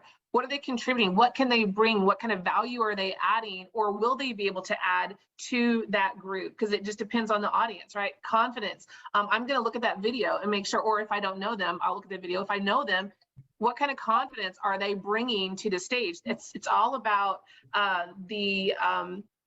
bringing value back and delivering value to your audience. And credibility goes kind of back to what I said with connections, but how credible are you? If Pete comes to me and says, and I can tell you this right now, Pete's team came to me and said, I want to do, one of our members needs to have a stage. And I was like, sure, we'll do a stage for some of the people in your group. We gave 6. Because they came through Pete, right? So if you guys are saying that these people are good as speakers, I'm going to believe that because I know they've gone through your program. So it's that credibility, connections, contributor, confidence, credibility, clarity, making sure they're very clear on what they're delivering and what they're able to give back. And then the last one is being a cool cat. We always say that because I don't want to work with someone that's just like in this box, right? That's just that, for example, here's a great example. 2 weeks ago, Pete and I are in Costa Rica doing a show.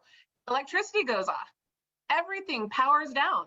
What happens to that speaker? Are they a cool cat? Are they going to be rigid? Are they going to be frustrated? Are they going to be mad because the electricity and the internet and everything went down? No, they're going to be a cool cat and they're just going to roll with it. And the next thing you know, they've got the audience going and they just moved on and everything was great. So again, just kind of really reading who you have and making sure they're going to be a good fit. I always trust who you send, Pete. You always have the best out there. Oh, Deanna, thank you. Guys, I love that. I've never heard her talk about that. Connection, contributor, confidence, credibility, clarity, and cool cat. Don't And forget somebody about said that's 7 C's. That's 7 C's with the cool cat. You got 2 C's with that last one, but I love that. That's a great framework to think about, like who can help connect me to this person? What am I going to do to contribute? I want them to see that I'm confident, which is why the first impression video is an example of your confidence. I've got to have some credibility that I have some social proof in solving a problem. I've got to have a clear talk, not a confusing talk, a clear talk that helps them get a win. And cool cat means whether something goes wrong or me being there on site and talking to people, showing up, supporting them, doing whatever I can, that's a cool cat. Like everything you can do to support them, and then also, support them when a curveball gets thrown and something has to be adjusted or something changes. Like that's such an incredible framework. Deanna, what as a gatekeeper turns you off? What turns you off? I think not being that cool cat, not being so rigid that you're not willing to work with your audience. You know, I've seen people that have come to me and you know, things happen, events change all the time. And this one, here's a really great example of someone came to me and they were going to be a really good fit for a stage. And we had promised them 45 minutes. Mind you, some things happened on this event and we had to bump this person down to 30 minutes. And I went back to this person and I said, hey, we're bumping you to 30 minutes, but it's still great because everyone's getting 30. And rather than being a team player and saying, how can I give back and what can I do to kind of really engage your audience and really be a part of this team, they got really upset, got frustrated, emails were exchanged, and they didn't realize what they were getting. And the bottom line is they were promised a stage of 200. This particular stage ended up having 840 something people. And even though they were going to get 30 minutes, they kind of went out there with an attitude versus being grateful and humble and wanting to give back. And the sad part is that there was somebody else that was very similar that came in with the opposite attitude, which is kind of like a split test, right? So this other person came in, was so grateful for the 30 minutes, came back in, checked with us right before the event and said, oh my gosh, how can I deliver value? What can I do to really be an engagement with your audience? And then after the event was over, sent a thank you to all of us and made sure they wanted to know what our NPS score on them was so engaged, gave a free gift to everyone. Funny enough, that second person, neither one sold at the event, by the way.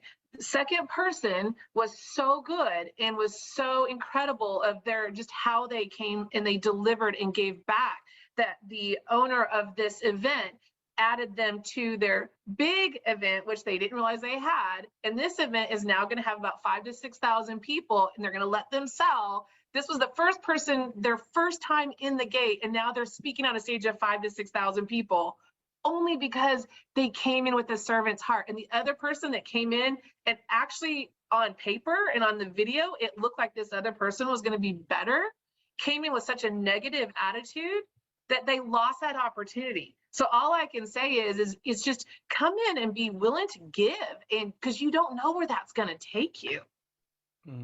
Cool cat, guys. Hashtag cool cat. Be Cool a cat. cool cat. I freaking love that. Like, wow, wow, wow, wow. Guys, I hope, 5,000 to 6,000 people. Speak to that, Deanna, because I've been people think that there's two types of things that happen. Sometimes you get to make an offer, which is not the norm in a lot of the events Deanna does, and other times you don't. But Deanna, can you speak to how much business, when somebody shows up powerfully, they solve a problem, they go in there and serve, they do a great job. Dan spoke to this. Even when they don't make an offer, I think about the war rooms I've been at or the TNCs that I've been at, there's no offer made. But I'm not the only speaker. When somebody shows up powerfully, how much business gets created in the weeks and months, in the weeks ahead of that? What type of business? I want people to understand that. You've been in it for a long time. Speak to that. I would probably be willing to say it's 10 to 12x more, because the follow-up, people follow up so much more when they don't feel like that there's an immediate sell. But when they realize, oh my gosh, I want to reach out to this X person, they're going to follow up on LinkedIn. I've had more speakers that have sent me thank you notes going, oh my gosh, there was 80 people on that webinar. 45 of them reached out to me and I got 20 clients. That's unheard of. That's amazing, right? And so I think the numbers are just incredible. When you over deliver the value and you come in with a servant's heart for the attendees, for the staff that you're working with the owner of the business that you may be presenting to, whether it's a live event, virtual event, whatever it is, if you come in willing to give and be authentic and genuine, everyone's going to reach out to you. They are all going to follow you, whether it's on social, whether it's just you giving if they allow you to give your email or hashtag, whatever it is at the end, they're going to all start following you. When they follow you and you're continuously giving that value, they're going to buy whatever it is you have. They're going to follow you and continue to be in your presence. So I would easily say maybe even as high as 15% more, at 15x more than you would if you just pitched your product from a stage. Guys, that's real talk right there. That's the power of this. I've been on Deanna's stages and I think of being on one just recently that there was no offer. I just, once again, laid out a very content rich one, and it was a mastermind. And one of my mentors, Roland Frazier, who I have so much respect for, and Deanna had me, and it was profound. Like the amount of people who hit us up, who want to work with us. And so there's the opportunity where they just reach out to you because they follow you on social, or you give a free gift, which a lot of the times, and you always want to check with the event, but a lot of the times the event, depending on the size, will let you give a free gift. But if you overserve them, the amount of business that will come from that will be out of this world. Deanna, any final thoughts? And well, actually, it sounds like, you know, Deanna, you like it, why I'm going to ask you this question. You've referred a lot of, like you, when I refer a speaker to you, or our team refers, or Katie refers, like you, I mean, almost always say yes. Why is that? Like, I'm just curious. I haven't asked anybody else that. Dan has, Angelique has, but why is that? Because I know the value. I know what I'm getting when someone comes off of your stage. If they've gone through your training, I don't have to worry about, you know, how authentic are they going to be? What's the delivery going to look like? I've been around you for so many years that I know if they've gone through your program, that they know what we're expecting for our stages. And so that fear factor for me is just gone. I don't have to worry about that when I know they're coming. So if Katie or Dolores, anyone sends it to me and says, here's a list of people, and you're saying they've gone through your program, by all means, am I going to take a look at them and figure out who's the best for the audiences that I have for that year's, you know, events, because I know that you teach them what they need to get to where they need to be to over deliver value, give back to the community, truly be authentic, and you know, really understand the stage. Because I think some people just think, oh, I'm a good speaker, but there's so much more to being a good speaker. There's, you know, being able to be relatable to the stage and using the stage and giving back. And there's this wonderful thing called just having good manners. Like, I hate to say this, but some people just have really bad stage manners. And if they don't have great stage manners with your crowd and with the staff, then they really shouldn't be speaking. And so I know for a fact, just those seem like very small things, but they make such a big impact when you're working with them. And so I know that I want someone that's gone through the course, and that I know if Katie tells me, hey, these are these top 6 people, do you have 6 stages? I'm going to find a way to make room for them on my stages, because I know for a fact that it'll make me look good to my clients. I love that. Hey guys, would y'all give Deanna a lot of love today? Would y'all give her a lot of love, a lot of love, a lot of love? Incredible, incredible. We're at the halftime mark right now. Deanna, I think Deanna might even, is there something, guys, go to the next one. Ooh, good. We got something, huh, Dee? For a student? God, I'm seeing these slides for the first time today. So Deanna owns Evolve Events. If you are running your own events and you have events that you're running and you need someone to champion it, I highly recommend Evolve Events, highly recommend it. But Deanna, it sounds like we're going to get a chance to at least give away a virtual stage to somebody that's a right fit with one of your events. Is that right? Yeah, and I said if it's the right fit, I'll also give away a stage time too as well. So physical stage. Mm-hmm. Come on, yeah! Look at Drosella. She's like raising the roof. Let's go. Deanna, thank you for being here. I honor your time so much. It's always so much fun to interview you. So thank you for being here. Thanks for having me, Pete. Thank you. Guys, give some love to Deanna. Give some love to Deanna. Woo! Woo, woo, woo. That's incredible, incredible, guys. Listen, we're at the halftime mark. Have these 3 been good? Like Dan, Angelique, and Deanna, have they been amazing? What's been your biggest nugget from each of them? Because we got 3 more left. We got one of the biggest entrepreneur organizations in the world that host hundreds, if not thousands of events a year between physical and digital. We have the Grant Cardone organization still to come. And we have what I believe is was one of the best kept secrets over a year ago, and no more best kept secret, Stormy Wellington, talking about what stages did for her, but what she looks for in her events. And her events are events that you want to be a part of. And so we've got 3 more amazing folks coming, and then we're done. Like that's what we have left. Super excited. I used to give up very easily. Great reality check for me. Yeah, you can't give up easily. So guys, we have 3 more. This recording is not going out. This recording is not going out. Guys, I think we have a little bit of a cool video to roll. Is that true? Like Rachel, I haven't been made aware of that. Yes, we do.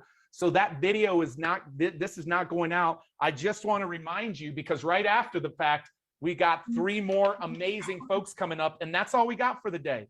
And so I want to encourage you today, guys, like, take advantage of what we're doing here. You're not only getting the 10X Stages workshop, live workshop in October or November, join physically or virtually, you're getting the live recording, the newest version of the 10X Stages digital course that gets recorded on September 8th. You get to be there live for the recording so you can see how a course is shot, and then you get lifetime access to that. That is what I sold on year 1 of the GrowthCon stage for $2,000. You're getting a one-on-one strategy, a stage strategy call so you can find your dream stages and know the plan to win them. You're getting a digital resource that I shot 2 years ago with Grant on how Grant used stages to build his empire. And you're getting a guaranteed audition in the Great American Speak Off. And for anybody that's taking advantage of this today, you're not just getting the entire library of all of the meeting planners and all of the niches that I've interviewed. The ones from today will also go into that library. And this to me is like you being on the inside. You've been on the inside. And so all of that at $29.97, I feel like we've probably got 15 of those left, 15 or 20 of those left. Or you can do a 3-pay if you go to 10xstagesworkshop.com. And all of these giveaways that these meeting planners have done today, all of these giveaways are for the people who get that opportunity are the people who would take advantage of this. And so right after, we've just got a couple of minutes, I want to play a video for you. And it could be a quick little restroom break. I want you to watch this video, but we're going to be back here in just a few minutes, and we've got 3 more, and I'll power through these 3 and we'll be done in about 1 hour. So watch this quick little video, and we'll be back here for 3 more powerful meeting planners. Stages have made me who I am because of my willingness to get on that stage, stay on that stage, and convert that audience to listening to me, to paying attention to me. And that's why I say money follows attention. Power follows attention. Life actually follows attention. If I can't get the world's attention, I can't actually experience the life that I deserve. And I believe the same thing is true about you.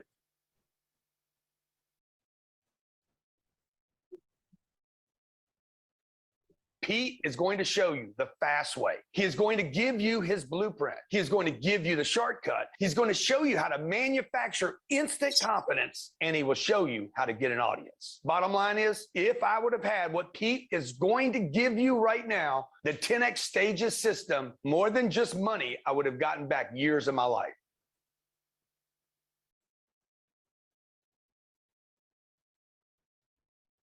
In this particular situation, you cannot show me a route to success that does not involve stages. There is none. You cannot give me one person on planet Earth that has ever made it, become known, improve the quality of planet Earth without having a stage. And every one of those people, pick a name, any name you want. Oprah, she had to leave her community. She had to step into another community. She had to take risks. She had to learn things. She had to meet new people. She had to work out her pitch and her story. And then it's up to her whether she scales to the whole world. Had she not stepped out, we wouldn't know Oprah. If Jesus wouldn't have left home, we wouldn't know Jesus. Pete is going to show you the fast way. He is going to give you his blueprint. He is going to give you the shortcut. He's going to show you how to manufacture instant confidence, and he will show you how to get an audience. Bottom line is, if I would have had what Pete is going to give you right now, the 10X Stages system, more than just money, I would have gotten back years of my life. Had I known this at 29 years old, I would have made hundreds of millions. Listen to what I'm about to tell you here. I would have made hundreds of millions of dollars in my 30s. Had I known it when I was 50, I would have made billions. And it would have allowed me, more importantly, to spend more time with my family and improve the quality of my life. And rather than taking 30 years to become successful, I could have done it in 1/10 of the time. All right, guys. I love it. I love it.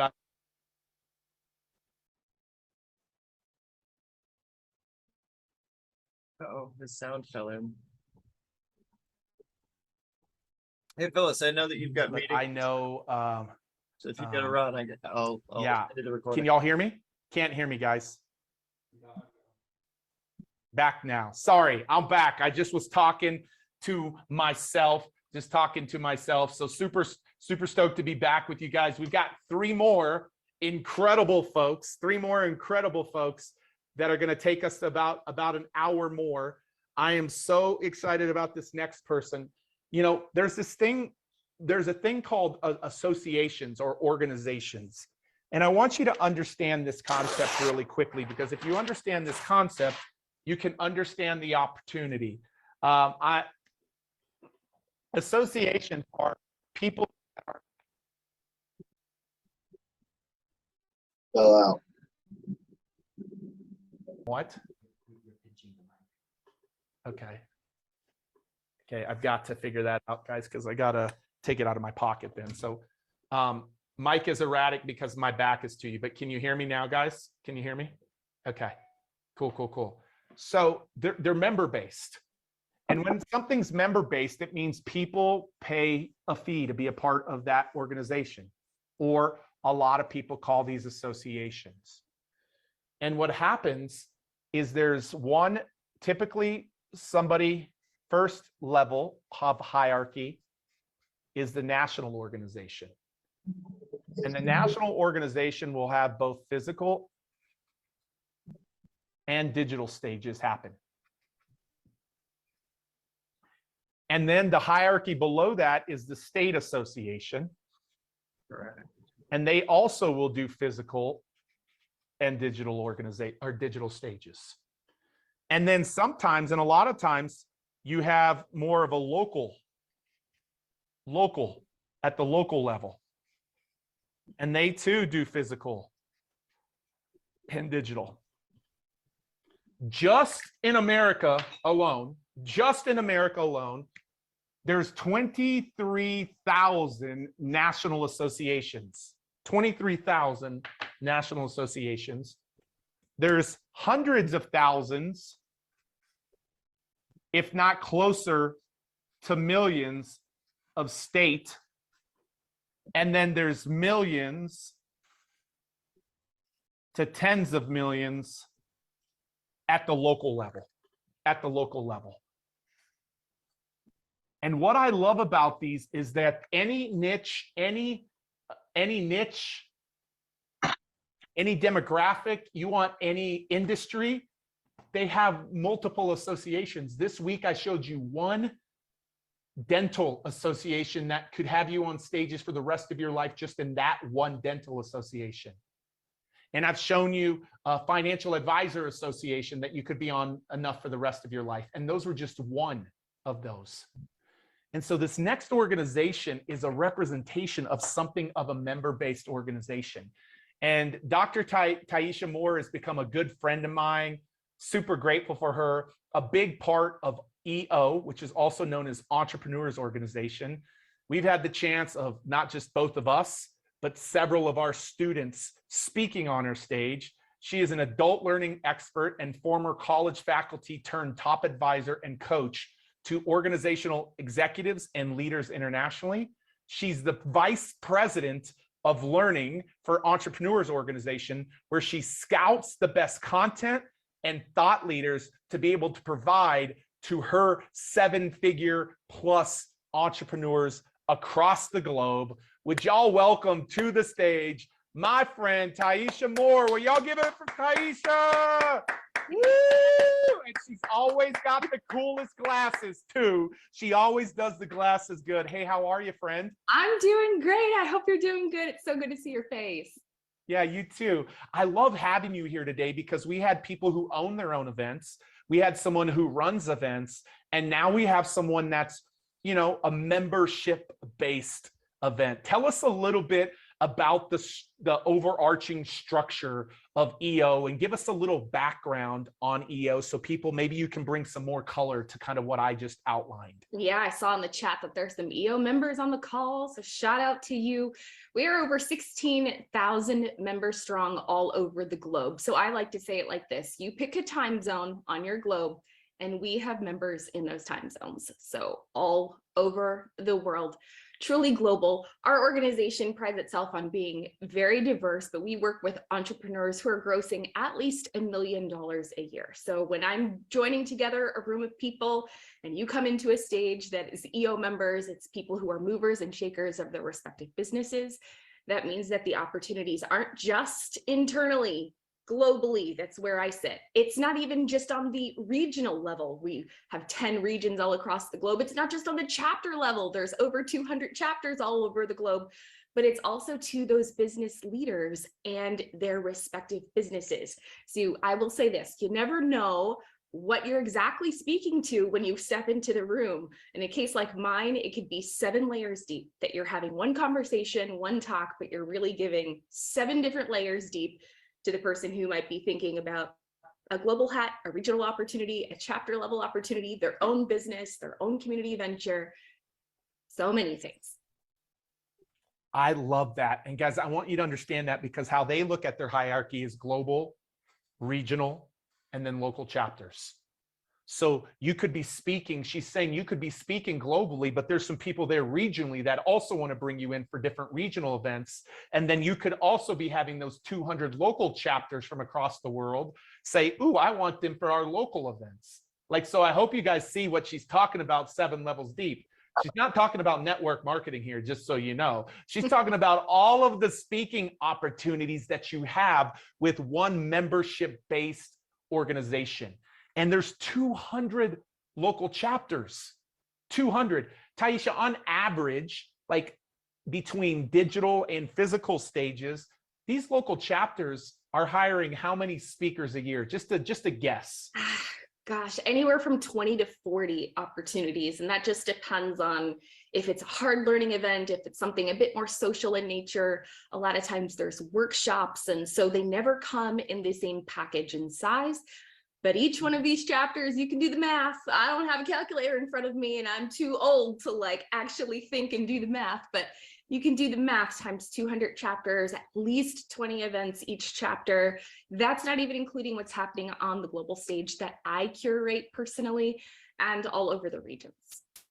Wow, guys, that's unbelievable. And there's every one of these 16,000 members have made an investment, correct? Like all of them have invested into being a part of EO. Is that right, Taisha? Absolutely. Every single year, everybody is making an investment. And from me, as I curate content, they're looking to get a return on that investment. So it's my job to bring the best thought leaders, the best content providers, the best and the boldest. And you have to remember, my curated audience are folks that are grossing at least $1 million. So if something is available on YouTube, I'm not looking for that. If something is just available and I can download it off Google, I'm also not looking for that. These are curated special instances where, yeah, our members are really looking for something special and unique. I love that. And on average, I think I've heard the number right. I know it's you have to be doing over $1 million, but on average, the average member, I think I've heard it. It's a public number, what the average member grosses on an annual basis in this membership base. What is that? Yeah, it's somewhere between 7 and 8 million is our average. We have billionaires. We have folks that own multiple businesses, and then some folks that are just crossing over that $1 million mark. We also have a bit of an incubator, if we will, a program that we work with called Accelerator, and those are entrepreneurs who are not yet hitting the $1 million mark, but we are actually leaning into them with strategies and tools to help them get over that threshold. I love that. Guys, I hope you heard the nugget that she dropped. They have all invested thousands, some types of thousands of dollars to be a member. And she's looking for an ROI. Her win is, what if these people said, oh my gosh, just that one content provider you brought me, Taisha, ROI'd my membership 10 times over. Everybody in the organization is going to want that content provider because you just won for her. Because if they can see ROI just in you, now all of a sudden she has a happy member, which makes you makes her a raving fan of you. Did I say that? I mean, is that accurate, Taisha? what I just said? 100%. 100%. I always say like this, if you make me look good, I will certainly make you look good. So trust me when I tell you, it's mutually beneficial when we bring in great content. And as we would say, and I'm sure you've been saying all day today, great value. Focus on the value. And so at the international or the global level, you're a director of learning. So you make a lot of people are asking who is the person to contact. Like at the global level, it would probably be someone like you who's a director of learning. What about at the regional and at the local level? Who are the decision makers? Because they look different at all three of those levels, don't they, Taisha? They do. They do. I mean, I have staff counterparts that actually, even though you're just seeing me today, we have a quite the diverse team. We'll talk a little bit more about how we do our recon work and how we bring folks to our stages, but we have quite the diverse team all over the globe who make sure that we're really diversifying where that content is coming from. But with that being said, some of the folks that are like me that are receiving content for different levels of the organization, I have staff counterparts that do work on the regional level. They're pulling together conferences that are for, a little bit more curated audience, not quite as diverse, but they'll certainly be doing the same things that I'm doing. And then on the chapter level, there's a lot of member-driven initiation, meaning our members are actually sourcing content for their peers. And so it looks and feels very different. That changes every single year, but at the local level, it's going to be member gated. And at the national level and the global level where I am, it's going to be professionally gated. Awesome. Is there something going on here? Okay. Yeah, no, that's incredible. So guys, they have curation process, they have committees, but there are different people who make the different decisions. I love that. So Taisha, you have hired, how many speakers have you been a part of the process of hiring yourself? Pete, that's a trick question. Hundreds, thousands. I'm not even sure at this point. Yeah, so I love that. It's not dozens, guys. So you're learning from someone who's hired a lot of people. I'm not talking about your celebrities or your New York Times bestselling authors or your big people. I'm talking about the people who your audience wouldn't have known before you brought them. What is it that really will stand out? Two phases here. Stand out to get your attention to consider that person for your stage and make you take them back to your committee and advocate for them. What stands out to you there? And then what actually stands out to you when they're on your stage? Like, what are the things that really stand out to you?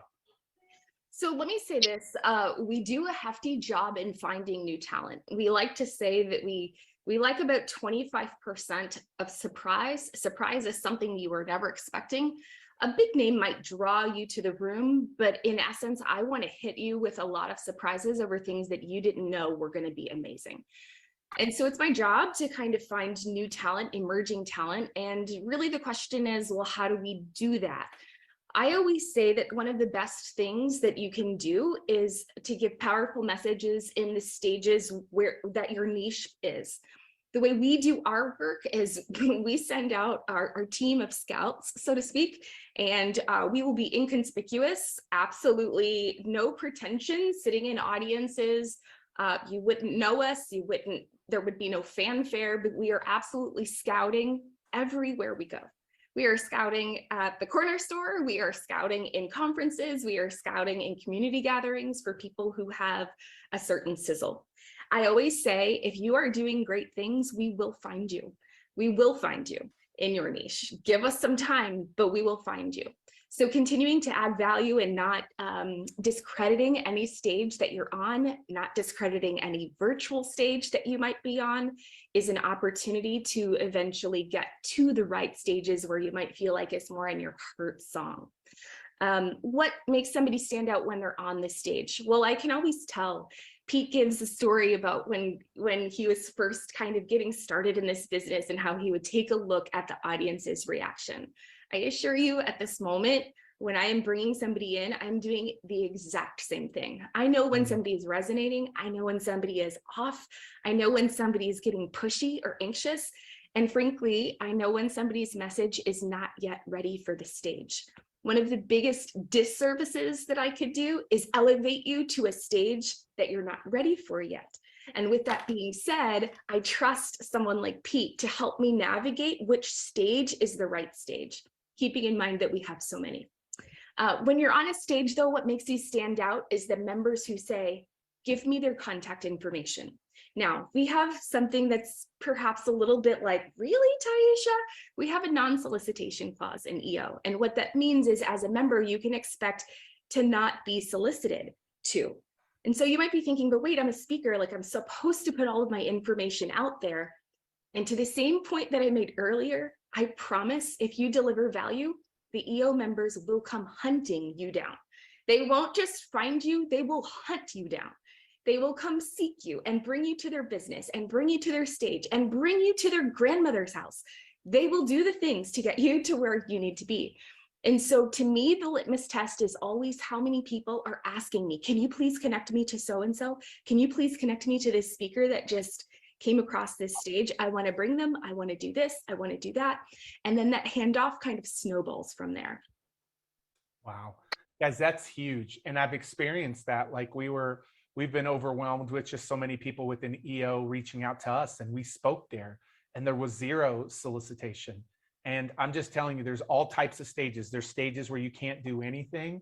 There's stages where you can do something like give a free gift or put your social channels up.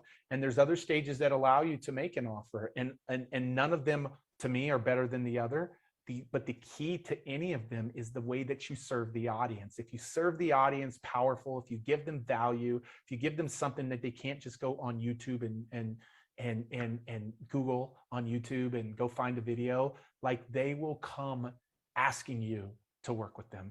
And I know this because we've now been in a 2 or 3 year relationship with EO in things that we're doing. I think we do something really big in Cancun in October, right? Isn't that? I think that's right. Yeah, we've been all around the world together.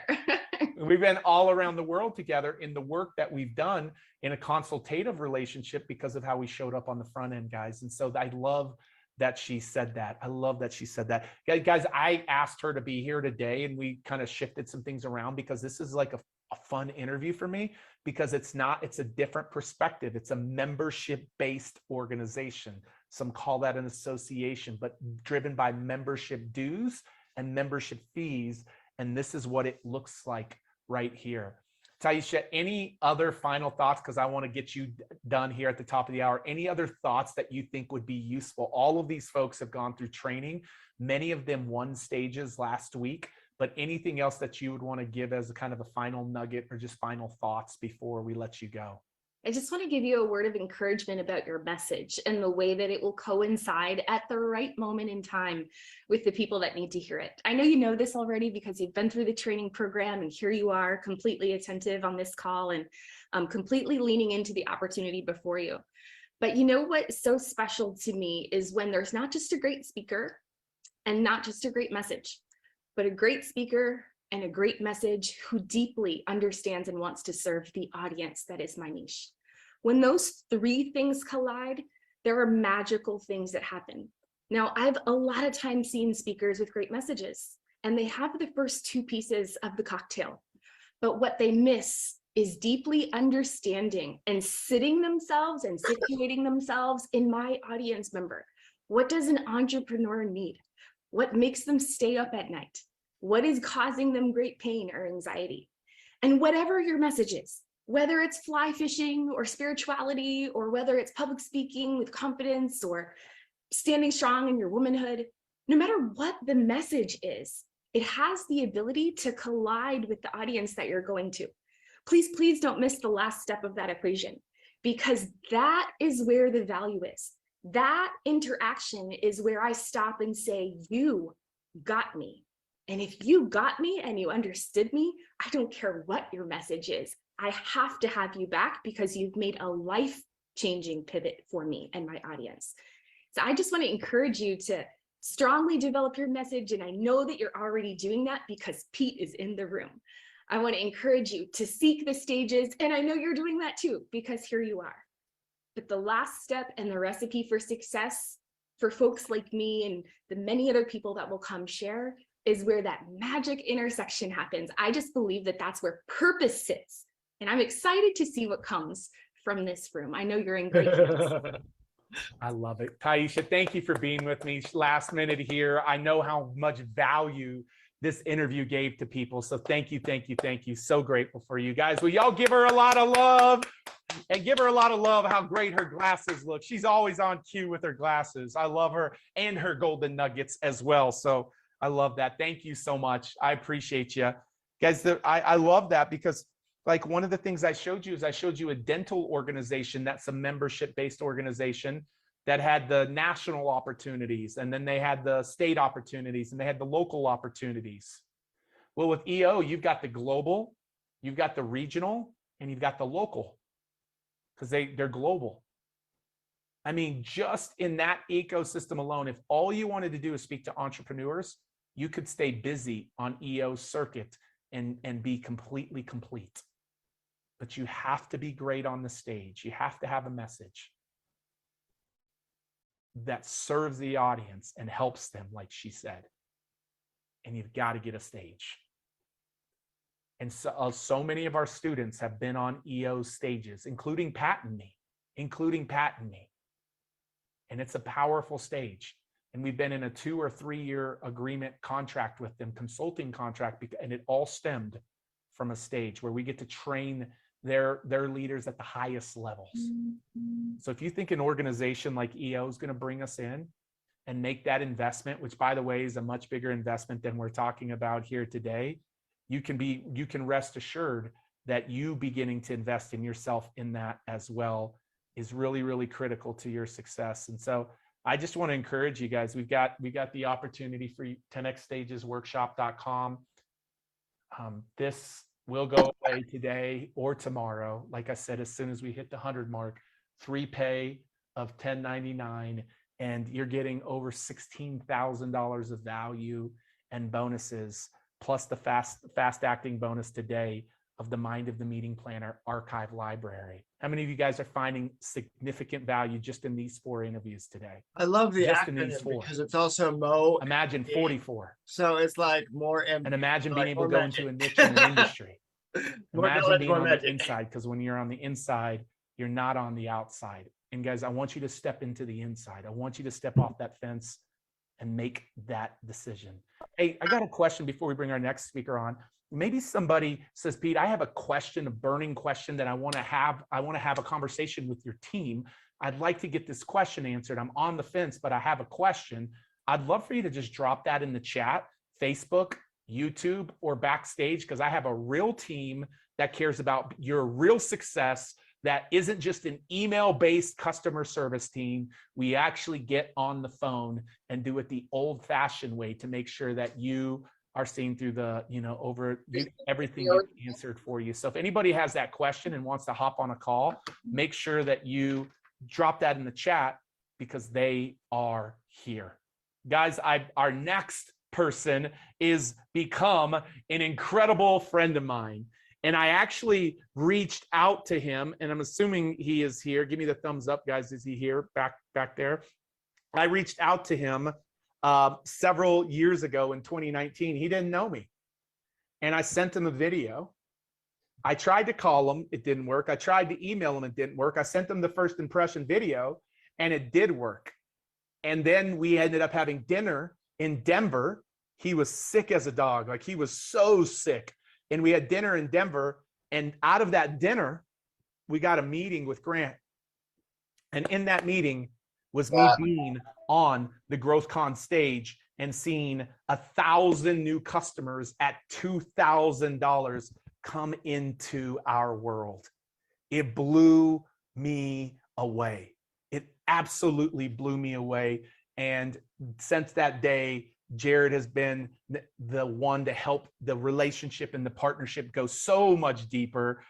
He is the one that runs so many events. Like, I think just in the Cardone ecosystem, I believe there are probably, I'm going to see if I have the picture of that. I showed that to you guys last week, probably 80 to 100, if not more events, constantly having lots of speakers. Yes, famous speakers. But last year, you know that there were 2 people that you guys didn't know, Stormy Wellington and Gary Brecka, who are both part of 10X Stages, by the way.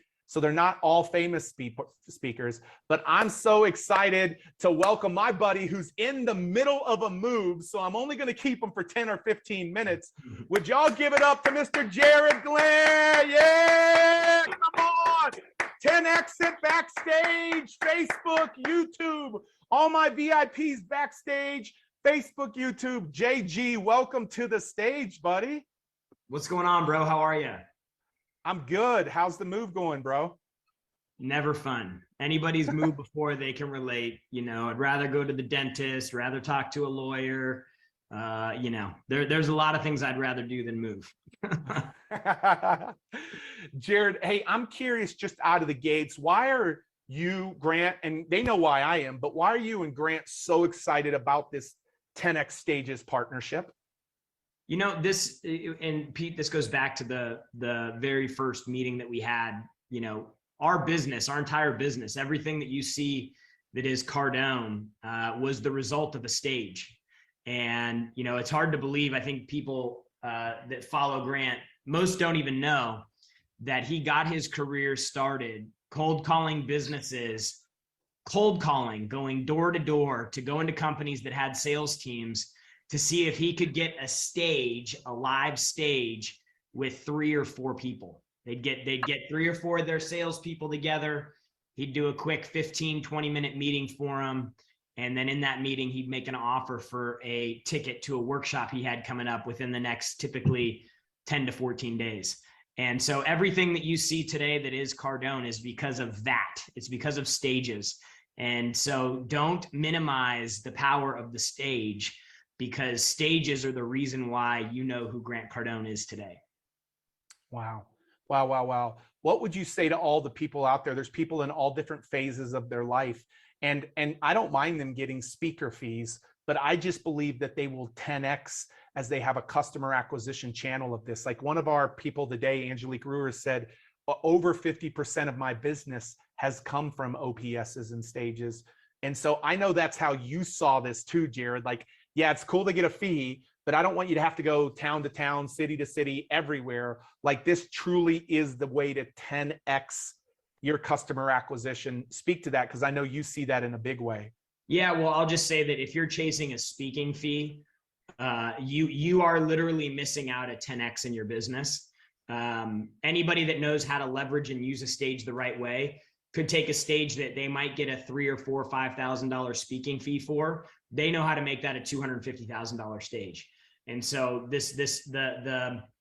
the merchandising of your offers and the packaging of your offers and knowing how to leverage a group of people in front of you, man, it's the most powerful thing. You know, I look at a business that we have that generates, one segment of our business generates about $35 million a year.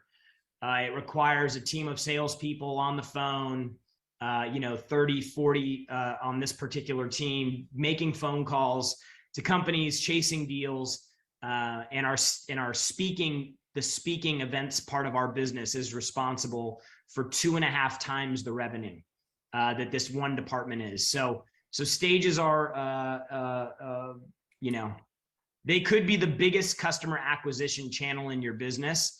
And the competitive advantage that you guys have there is that everybody's overlooking them. Every single business is overlooking the power of a stage. That's what I told Pete. We go back and forth. We're like, man, people want to be speakers. They want to be speakers. The truth is that I believe that the stage is a more effective use to acquire customers than it is an acknowledgement of somebody's skill set, to give them some type of, feeling of accomplishment and recognition for being on a stage. And, a lot of people are chasing Facebook ads and Instagram ads, and how do I run an ad? I got to figure out this ad thing right now. I know people that have 7-figure businesses that don't run any ads. They just know how to get on a stage and then communicate to the audience in a way that demonstrates a tremendous amount of value, creates a few problems, and then they show an offer that solves a problem. So if you guys aren't using stages, live stages, virtual stages, you are significantly operating significantly under where you could be in your business today. And that's coming from somebody who saw the business grow from 3 million to I think we just had an enterprise valuation of about 3.5 billion put on the company. So I've seen it the whole way. Guys, are y'all hearing that? Like, are you hearing what he's having to say? Like 3 million to $3.5 billion enterprise value and 35 million. That takes a whole lot of banging down doors, making cold calls, but 2.5 times more than that come from the speaking side of the business. The speaking side of the business that doesn't take banging down. It's like pulling, people just are attracted to you. It's like a magnet, where when you're cold calling, it's not a magnet. People are like repelling away from you and you have to do whatever you can to draw them in. But like speaking is just like a magnet to you when you do it correctly. Hey, Jared, a couple of last things here. I know Grant is so excited about other people becoming famous and getting attention on stages. Like that's a big part of what he's excited about. He talked about that on Saturday. He's like, listen, I've had my, my run and I'm not stopping. I'm just continuing to grow. But I know one of the things he's most excited about is the 10X Stages community getting a lot of attention and famous, like not even, I mean, non-famous speakers. Like he said on Saturday, I'm looking for some of you to be on GrowthCon. And so speak to like that. You've heard him talk about that a lot, Jared. Yeah. I mean, like that's the purpose of the event is to over deliver to the audience. And that comes in part through, hiring big, well-recognized faces that everybody in the world knows. But the other piece comes from delivering highly actionable pieces of value that people can take away and immediately put into their business. And so, our true goal is at this point where we're at is not just to sell another ticket to a workshop or sell another client some online training. We want to find partners. We want to partner in businesses. And that's kind of the next phase that we've entered. And, we'll never know about you if you don't have an audience, if you can't get attention and you can't get on stage. The reason that Stormy Wellington was on our stage isn't because she just got a great message, because there's a partnership opportunity there. Gary Brecka's not on stage because he's got a lot of good things to say about how you can live longer and feel better.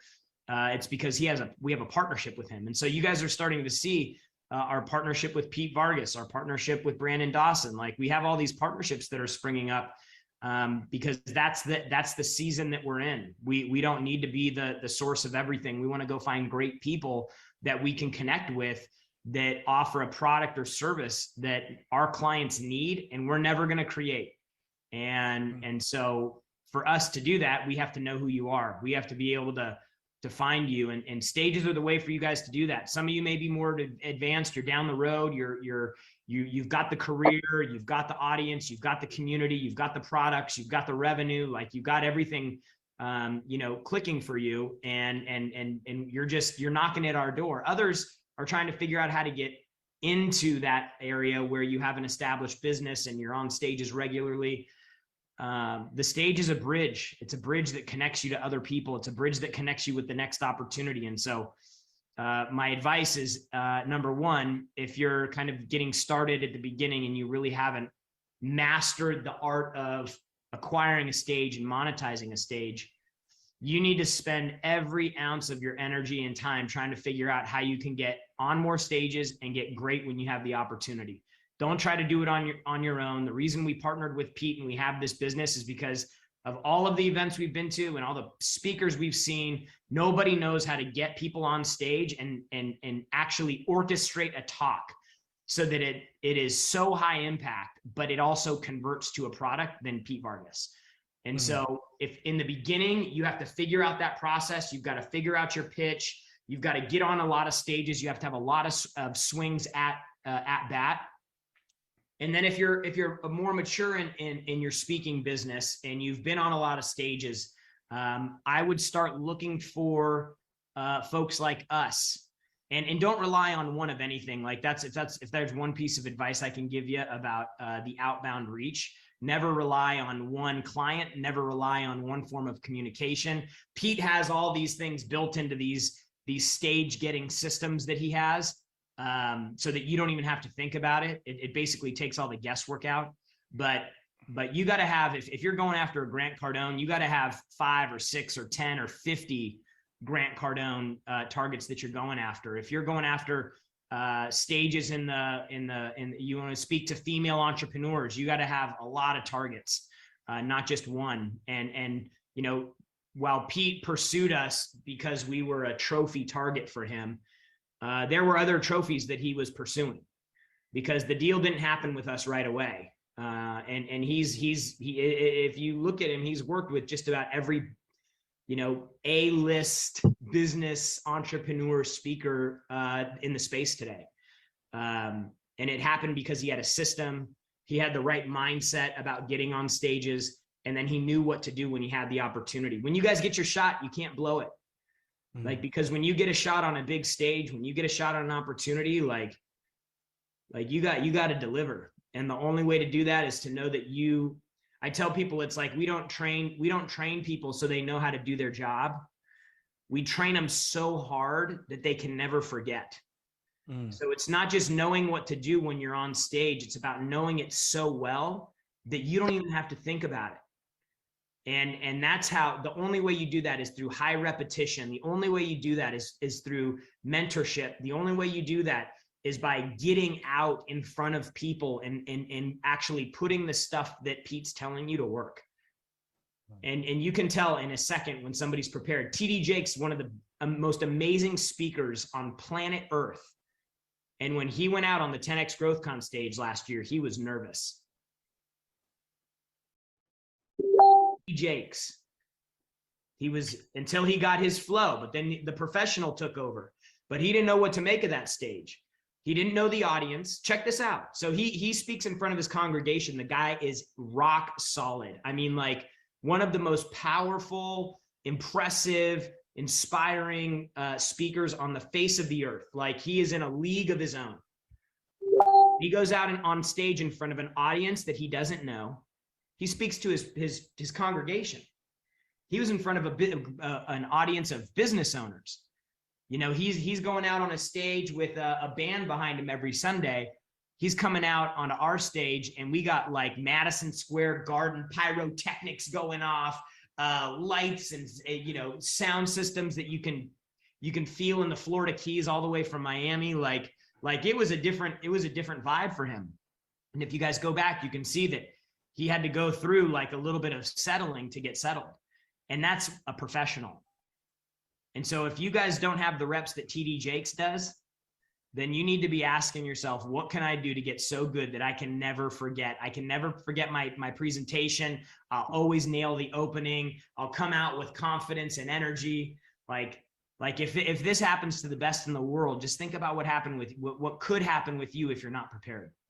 So I love that. Stay strong. Dude, stay strong. Dude, that's so good. Hey, Jared, last thing, because I want to let you get to your move, but you've been with us since we've actually been selling this workshop right here. We sold it at first for 10,000, and then I showed them the hundreds of screenshots of the back end where we've been selling it for 6,000.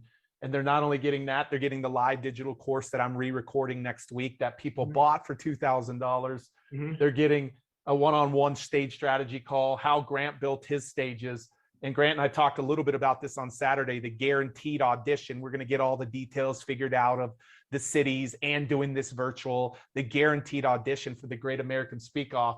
And dude, we're doing this for something that we've never done. You know that we've never done this. Dude, just the TV show. Oh my gosh, dude, this is going to be ridiculous.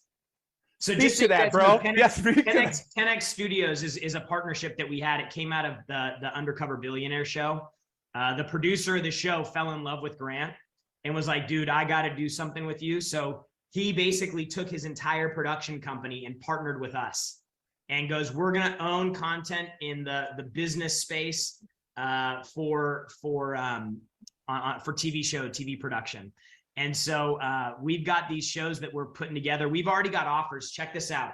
So CNBC, Netflix, and Hulu have already written checks for us to develop shows for them. Like this is happening. This isn't like, you know, you hear about a lot of TV shows that get shot and never get made. Like, this is already happening. So we've got shows in the can for one show with Grant on real estate. I've got a call with Rick Ross's team this week to finalize a show called The Ultimate Hustler that he and Grant are going to be doing together. Him and Pete's going to put together the Great American Speak Off, and you guys have an opportunity to get highlighted there. So like that, when Grant's talking about collaboration, I'll give you an example. When he put together the Real Estate King, which is the show he's shooting right now, he's on episode 4. Every single one of the 4 episodes had somebody on the show that was from our real estate club, because he wants to go to his group of people and go, hey, I've got this platform now, I want to showcase you. So that's the opportunity you guys have to take advantage of. And Pete, how much the offer? It's $29.97 or a 3-pay, bro. $29.97.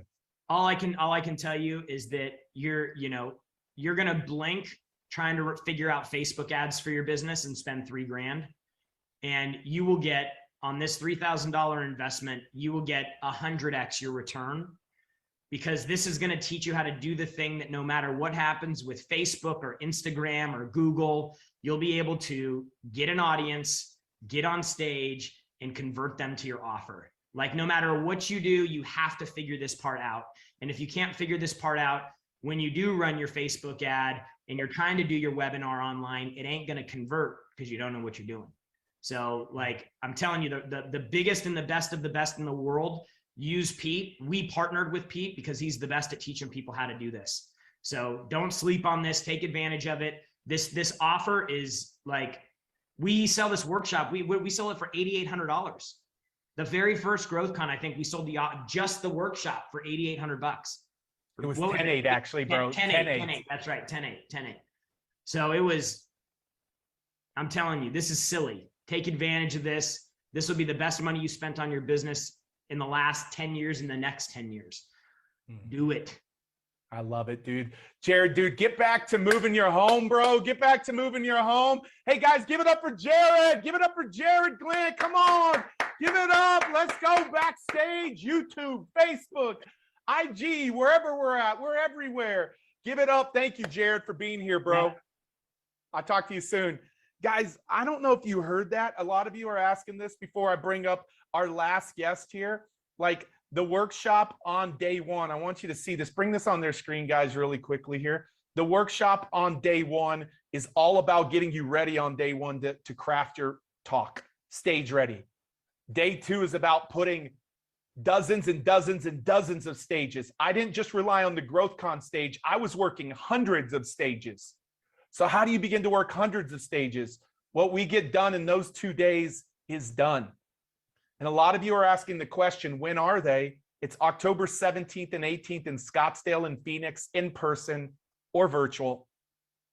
And November 19th and 29th and 30th, in Miami, in person or virtual. And we have 6 to 8 of them next year, starting in February, if you feel like you want to be in next year. Once again, the reminder is I'm reshooting the same $2,000 course that I sold 1,000 of on GrowthCon stage in year 1. I'm reshooting that on September 8th. You don't just get to be a part of the live shooting, you get lifetime access. You get a one-on-one call with my team to outline your stage strategy. Nowhere else except from me can you get this. How Grant used stages to build his empire. It's a training that I did 2 years ago. And the last thing, and there's no retail value on this. Did you hear the fact that Netflix and Roku, and I don't even know all the places that Jared said, we will be doing the Great American Speak Off in several cities. Grant wants to highlight the next famous speaker, but not just the next famous. In all of the cities and the virtual one that we do of this, meaning we'll do one audition that's virtual. There will be around 15 people who will get the chance to be a part of GrowthCon, and the top 3 will actually be happening with GrowthCon. With 40,000, our target next year is 40,000 paid attendees at GrowthCon. You want to talk about game changing? You're getting all of that, guys. And I really want to encourage you. You can see this on your screen, what people have actually paid for this. We're doing something that we haven't done, which is a 1 pay of $29.97, 3 pay of $10.99. When we started the training today, we were targeting 50 or 100, and we've only got 25 as we started the training today. That's where we're at today. So I want to encourage you to go to 10xstagesworkshop.com, 10xstagesworkshop.com. Take advantage. Who's in? If you're in, say I'm in. If you're getting in, write the words getting in. And if you're on the fence, write the word fence, because you need to talk to my team so my team can answer your questions. But get in now. Like, don't wait, Morgan. Like, go take that action. Joel, you're still not in, Joel? Come on, Joel. Let's go, man. I already know you. I knew you were supposed to be in on Tuesday, Joel. Somebody press on Joe a little bit.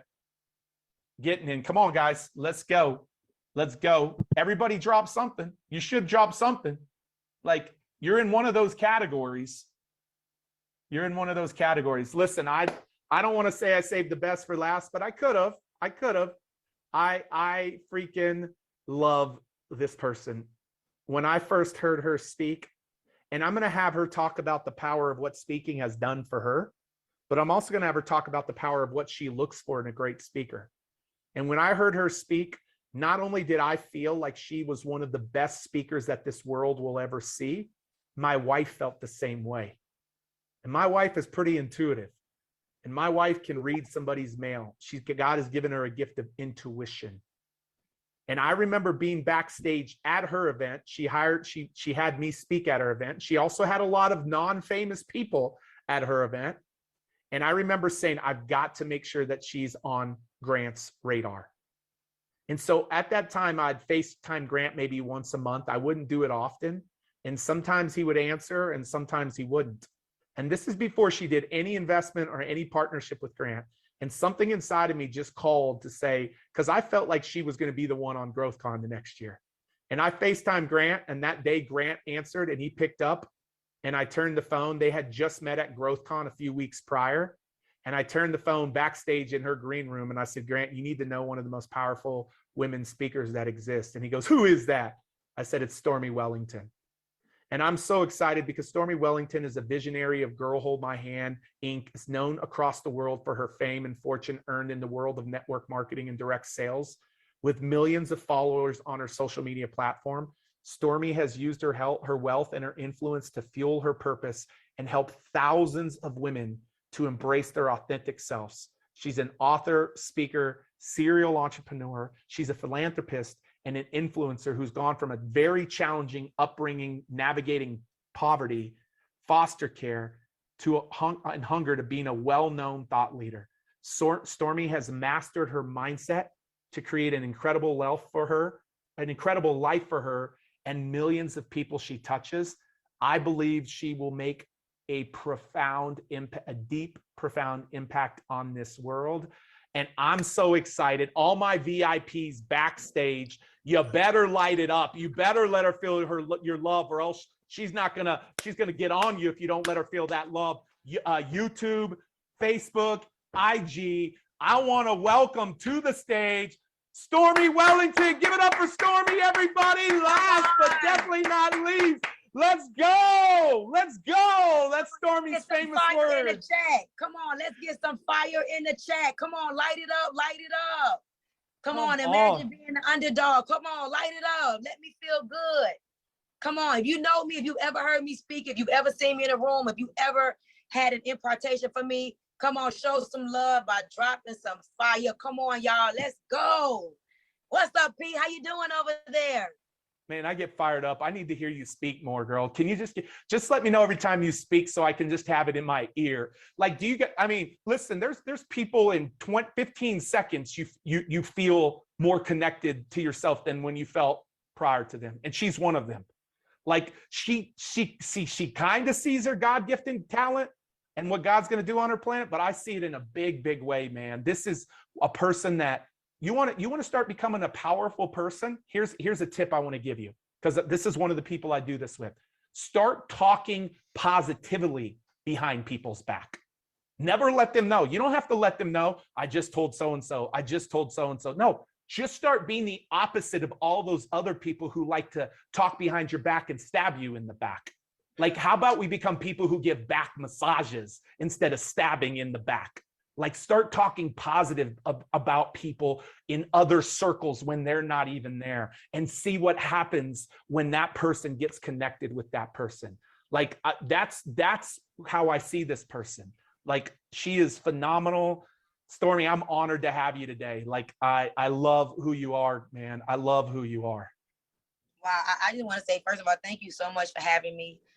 For everybody here, I heard Jared, I know it's over 350 people just from what I'm seeing right now. I know that you got YouTube going on, Facebook going on, so I'm sure thousands of people are listening to me right now. And I will tell you something, and I hope y'all catch what I'm about to say right now. I want you to, if you're not driving, I just want you to really focus on what I'm saying right now. Time is coming. 2023 is coming. 2024 is coming. Tomorrow is coming. Next month is coming. October is coming. November is coming. You know, God's willing, 2026 is coming. Time is coming regardless. And here's the question I want you to ask yourself. Though we know time is indefinite, is your turn coming? That's the question. That's the question. And that's the question that I asked myself for the last 3 days of my life. I've been, so first of all, very, very blessed to have come from very humble beginnings. You know, for those of you that don't know me, I would not be the woman I am today if I did not learn to use my pain versus allowing my pain to use me. That's number one. That's number one. I would not be the woman I am today if I did not figure out that pain to me is an amazing tool. Imagine listening to somebody who ain't never been through nothing. Like, for real, imagine, nobody wants to hear the Mary Poppins story. Like, that's boring. We want to hear she fails, she fails, she fails, she fails, he fails, he fails, he fails. And then they learn how to craft their story. They figure it out, and boom, she wins, she wins, she wins, he wins. That's the story we want to hear about. So I just wanted to ask you guys before I was, interviewed or whatever you want to talk to me about, Pete, for real, like, time is coming. In the next 10 hours is coming. 2023 is coming. But when are we gonna all wake up and realize that we want our turn to come? And I think that's one of the most important things that we must figure out. Like, what are we gonna do to make sure that failure is not an option? So I just wanna say, I know that something big is coming. I heard about Netflix and Rick Ross. And I mean, I just gotta say, like, for real, for Grant to be so caring and so compassionate and so wanting to connect to the average person, like, that's so big to me, to be one of 26 billionaires, but to still want to hear from regular, ordinary people. I just want to tell you all, it's a blessing. And if it wasn't for me figuring out how to communicate, remember, when you open up your mouth, you teach people who you are, period. And, I invested a lot in learning how to communicate effectively so that I didn't just talk to the little black girl, the little black boy, for a long time. And I told you this, Pete, you and Grant were the first white rooms I ever spoke in. And for a long time, I thought white people and Asian people and Latino people really couldn't understand me until you guys trusted me to put me on your stages, and you helped me to learn that we all go through the same thing. It doesn't matter if you black, white, Latino, Asian, Norwegian, we all have some of the same problems. We just use different words to describe what it is that we all have been through. So I'm just grateful that Grant still has the compassion to learn the average, ordinary story. And I think that that's what makes Grant so unique, that even though he's a billionaire, he understands that some people only have $1,000. I've met people, guys, that become millionaires. They don't even have billions, for real. And I need y'all to hear me. I've met people that have become millionaires, not even billionaires, and they don't understand that there are people that can't pay their light bill. They really become out of touch with reality. And it's not something that they're doing purposely, but it's something that happens because when you're a billionaire, you have successful friends. Your friends are not trying to figure out how to pay a light bill, how to pay a water bill, how to scale their business. They got everything mapped out. But I think that Grant is a genius because he's found a way how to still learn from average, ordinary people that's climbing the ladder, that's trying to learn how to get their signature speech together, that's trying to understand how to scale their business. Like, he's found a way to connect with everybody. And I'm very grateful, because if he was so big, he would never have needed to know Stormy Wellington. If he didn't want to grow his understanding of what is happening in the world, he would not even know me. Little old Stormy Wellington, guys, he trusted me on his stage. Like, I just hope that everybody finds hope in that, finds courage in that. And, you know, we all do whatever it takes so that somebody like a Grant Cardone, like a Pete Vargas could hear your story. So I'm just honored to be here. Man, guys, y'all, I mean, y'all feel like y'all are, yeah, look at that. Y'all already feel like y'all are in church. Y'all feel good? Like Stormy could drop the mic about 12 times. Like, one of the things I loved about Bishop Jakes once he got rolling at GrowthCon is people stood up like 19 times. Well, that happened with Stormy on that stage too. Stormy, I love what you talked about first. The first part of this is really taking that mess, taking that pain, and really beginning to put in the reps to tell that story and reach those people that we can help them with that problem they're facing. In 2021, what comes up for me, beginning of 2021, your name in the network marketing space was really, really big. And a lot of people knew you, and top money earner, top female money earner in the space. But what I've seen since then, since like when we first really had deep conversations in March at GrowthCon of 2021, and now I look at July of 2022, like August, I've just seen you explode. How big have the stages that you've been on been a part of that, Stormy? I mean, first of all, you know, one of the most painful things that I could tell you happens to us, especially as entrepreneurs, is to know that we're powerful, to know that we have a gift, to know that we can help somebody, but nobody knows who we are. Like, imagine knowing how to heal somebody. Imagine knowing how to, let's just say, you know, you have the most amazing invention that can, you know, turn on a light without lights. You know, who can, you know, imagine you could sell ice to an Eskimo, but you're so talented and you have an amazing product or an amazing service, but nobody knows who you are. So now it's just a waste. That's the most horrible thing. And I just see, you know, so many people that have a great gift, great talent, great business, you know, opportunity, but nobody knows them. So the stages for me has allowed me to get exposure. Exposure means more business. Exposure, you know, allows me to have better relationships. You know, the truth is, and I want y'all to write this down.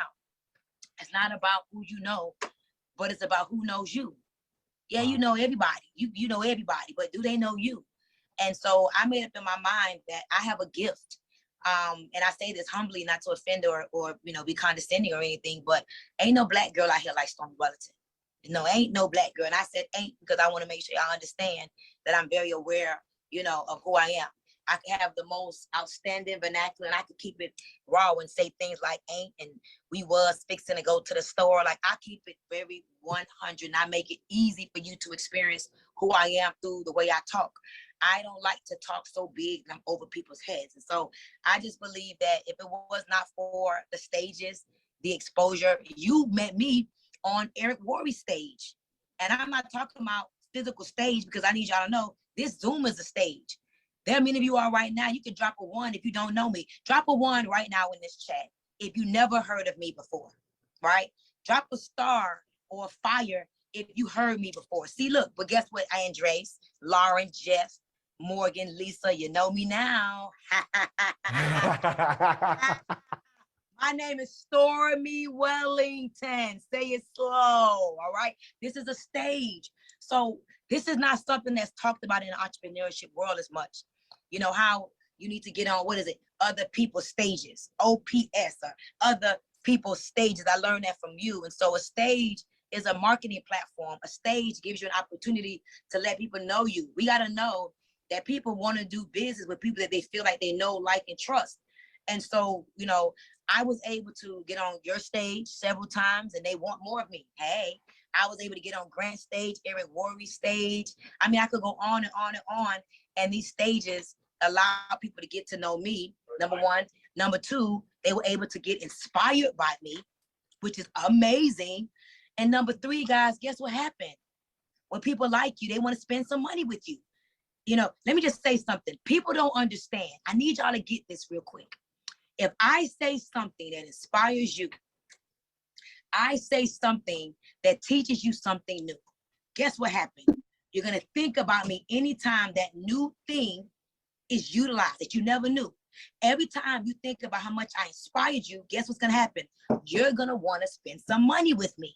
So we don't understand the connection behind getting on stage, inspiring somebody, teaching somebody something new. And one day that person decides, you know what? I want to spend some money with you. It is all interconnected. We get so caught up with marketing. I want to market my product.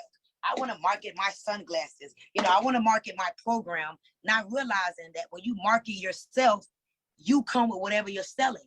And now they want to buy that because they love you. Write that down. So get people to fall in love with who you are. But if you don't know how to properly craft your story, you don't know how to properly talk about who you are, you could be saying a bunch of words and it's not connecting. That's the thing. So I'm just grateful that I've learned how to make it easy for people to experience me. And when you make it easy for people to experience you, they want to learn more about you. The goal is to be interesting so people could be interested in you. And that came from me just being around great people like you and Grant. And I mean, I had some amazing mentors. I was a part of your Stages program as well. And you allowed me to get comfortable and honestly get in front of your audience. You know, thank God, you know, you got them warm and fuzzy about me, because at first I didn't know if they was going to receive me, but you guys allowed me to practice on your stage. And now I feel like I'm an expert and I'm comfortable in every audience. And it was because of the time I spent with you guys. Wow. Guys, like Stormy in the last year has been on traffic and conversion. She doesn't understand the impact of that. That room was more full and the virtual audience was more attended than ever before. She's on growth, which by the way, Forbes calls the best marketing conference, one of the best marketing conferences in the world.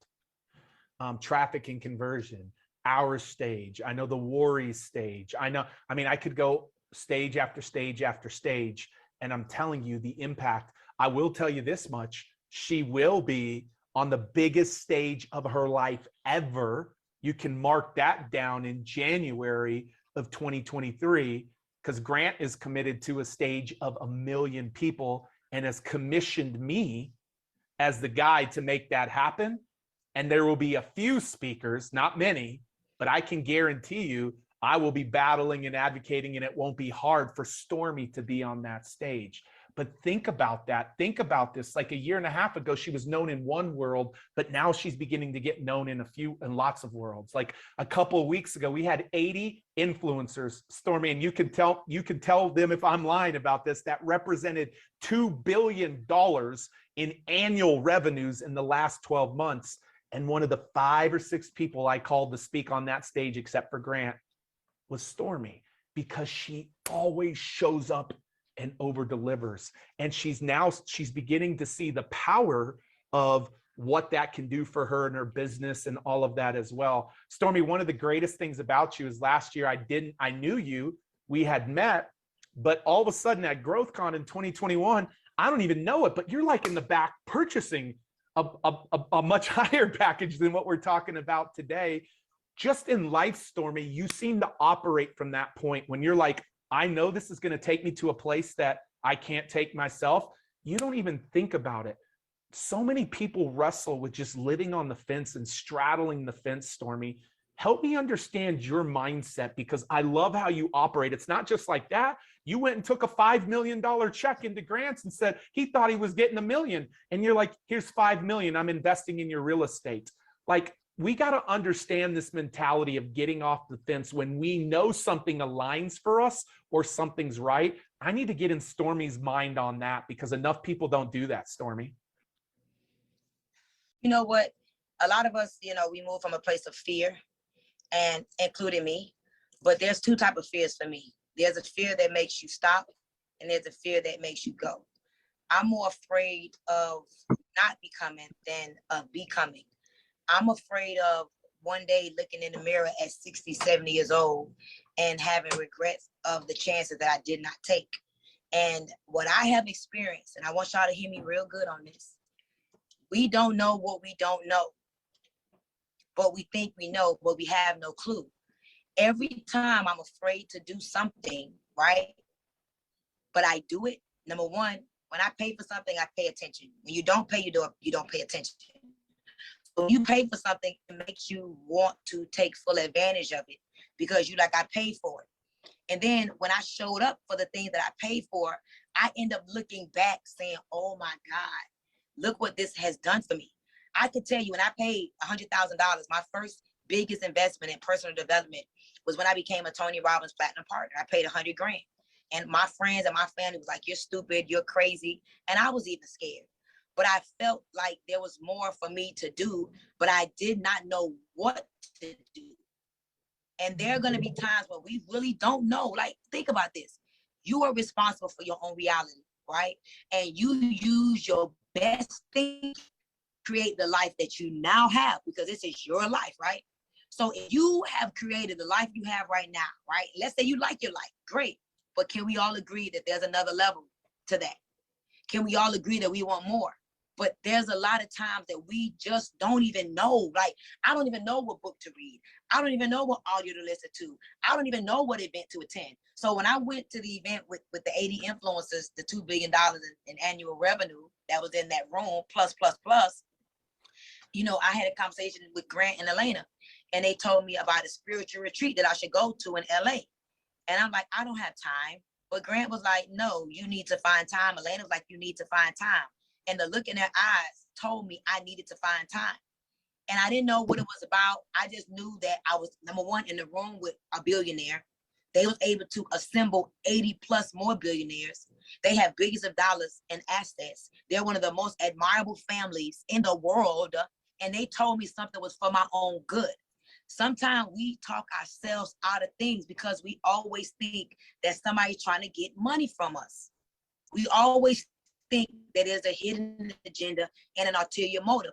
And I also think that there's nothing wrong with paying for value. Why? You pay your light bill, why? Because you want your lights on.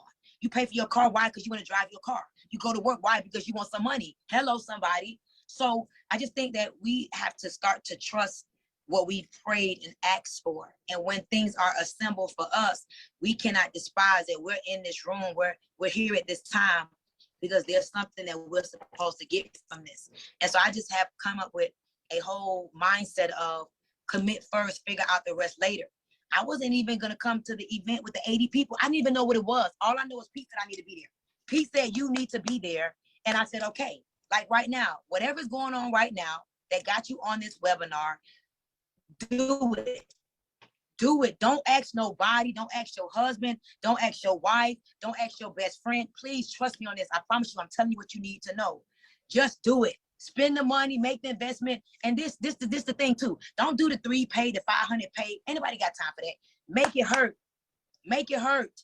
Make it hurt. Why? Because where there is no risk, there can be no reward. I would not be the woman I am today if I didn't take my last $300 and go to an event. If I didn't take my last $1,000. And because it hurt so bad, it made me say, I'm gonna get something out of this. I don't even want stuff that don't hurt. I don't even want it if it don't hurt. I want it to hurt because I want to force myself to have no choice but to get something out of it. I don't want the easy stuff. I don't want the go read, 10X. No, that's cute. That's a $25 book. That's easy. Give me the investment that I got to think about.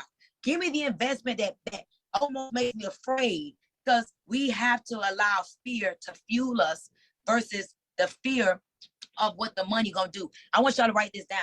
I'm better than money. I am better than money.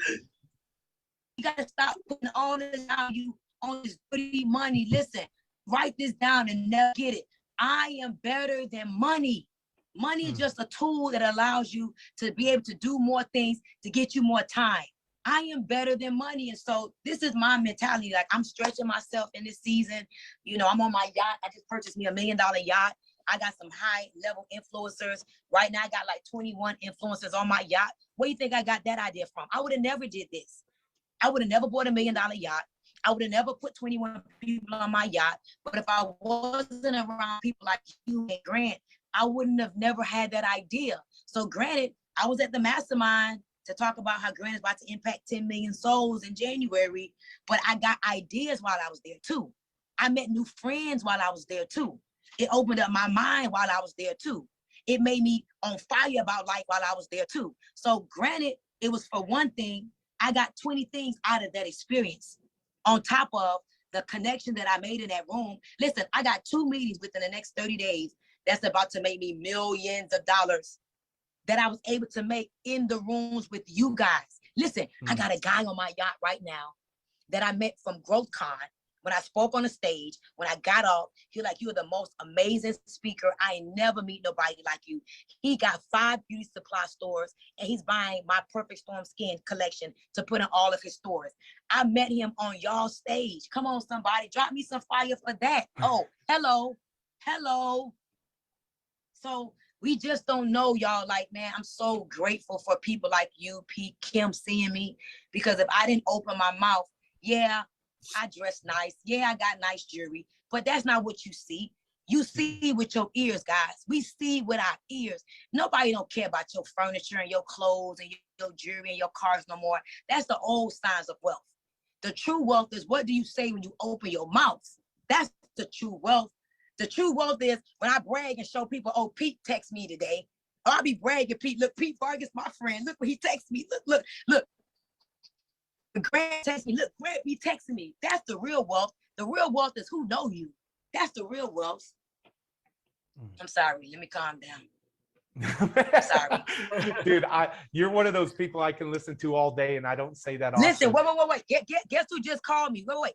Guess who I just sent to the voicemail? Holton Bugs just called me while we talking. Come on. Bugs, bro. Oh, Bugs. That's so funny. Stormy, you said something that's so crazy though. Like, what allowed Kim and I to see that in you is when you opened your mouth. Like, when you opened your mouth, like, you're beautiful, you're an incredible human. You've got incredible material things, but when you opened your mouth, it gave us a glimpse of who you were. And it's like, man, I will be advocating for this person for the rest of my life. Like, I'll be advocating, I'll be cheerleading, I will be there for this person because of what you bring to the world to bring healing, like you said. And so, Stormy, I needed this. I know this audience needed this because it's been tactical and technical, and we needed to end on a high note and a powerful note. So, Stormy, I'm just going to put you on the spot.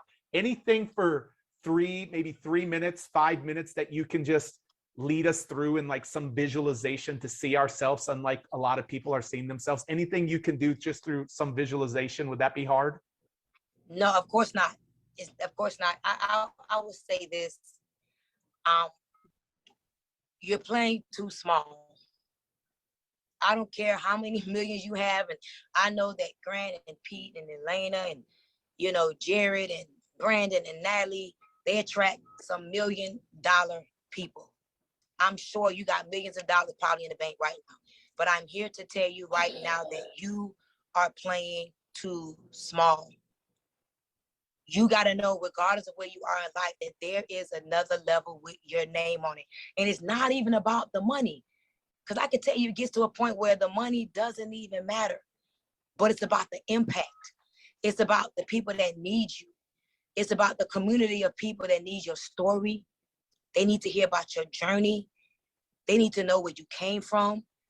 They need to know about your struggles. They need to know about that rich depression, because that's another one y'all probably don't hear a lot about. Just because you got money don't mean you happy. You need relationships. You need relationships. You need connection. You need environments. You need experiences. You need growth. We were created to grow and to have dominion. But sometimes we forget about those things. And I'm here to tell you that the reason why you're here right now is bigger than some money. It's about what is inside of you that needs to come out of you. And I'm telling you, until you grow and do whatever it is that you're called to do, and you continue to fight through the challenges, the doubts, the insecurities, all right, because they come up for all of us. Trust me, even Grant has doubts and insecurities that he fights through, but it's because of his community and the people that he's connected to that allows him to fight through. Do not put more value on materialistic things. Do not put more value on money than you put on why you were created. Whatever that is that you have on the inside of you that got you here right now, a little seed that said, I need this. Don't let nothing talk you out of what's next for you. Remember, time is coming. Time is coming. What is your turn coming? And it's not about the money, but it's about what you can do to make this world a better place. We were all created to make this world a better place. We got major works to do. And we all need each other. We are better together than apart. So never think that you are not needed. No, you have influence on someone that Grant doesn't know. There are people that Grant would never be able to talk to that you could talk to. Pete would never talk to that you could talk to. I would never talk to that you could talk to. We need you to do your part to bring those people in the right environment so they can grow, you can grow, and we can all make this world a better place. Imagine your good friend needing this and they never get it and they become the next murderer. Think about that for a moment. But they could have gotten in the right environment, changed their mindset, and that murder could have been prevented because you put them in the right environment. Imagine somebody you know being the next rapist and they rape somebody and you could have put them in the right environment, helped them to change their mind, and they don't even think about rape. Think about this. Think about your friend being the next child molester, your neighbor being the next child molester. But because you did not put them in the right environment, now they go molest kids. See, this is how I condition my mind. I want to prevent the next rapist, the next murderer, the next killer, the next person that's about to get on antidepressants, the next person that's about to get on Xanax, the next person that's about to get on drugs. I want to be that person that says something, that does something that prevents them from doing all these things that don't serve them. And as long as you keep that in the forefront of your mind and you keep elevating, you keep growing, guess what? Everything will always work out for you. So I'm looking forward to this tour.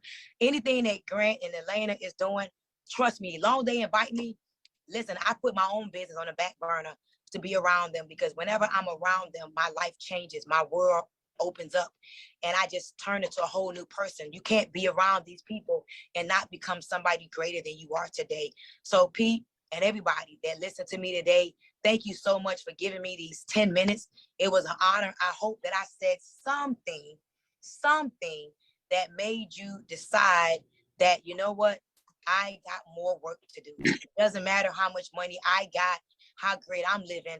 We got people to reach. And if Grant and 10X is going to reach, 8 billion souls, they cannot do it by themselves. We all are better together than apart. So I'm looking forward to the future. Thank you, Pete. I cannot wait. And let's go, y'all. Let's go time, grow time. Let's go. Let's go, man. Stormy, that's unbelievable. I just closed my eyes and I felt that. Like I felt it. And Stormy, I don't know if this is accurate, but I just seen the slide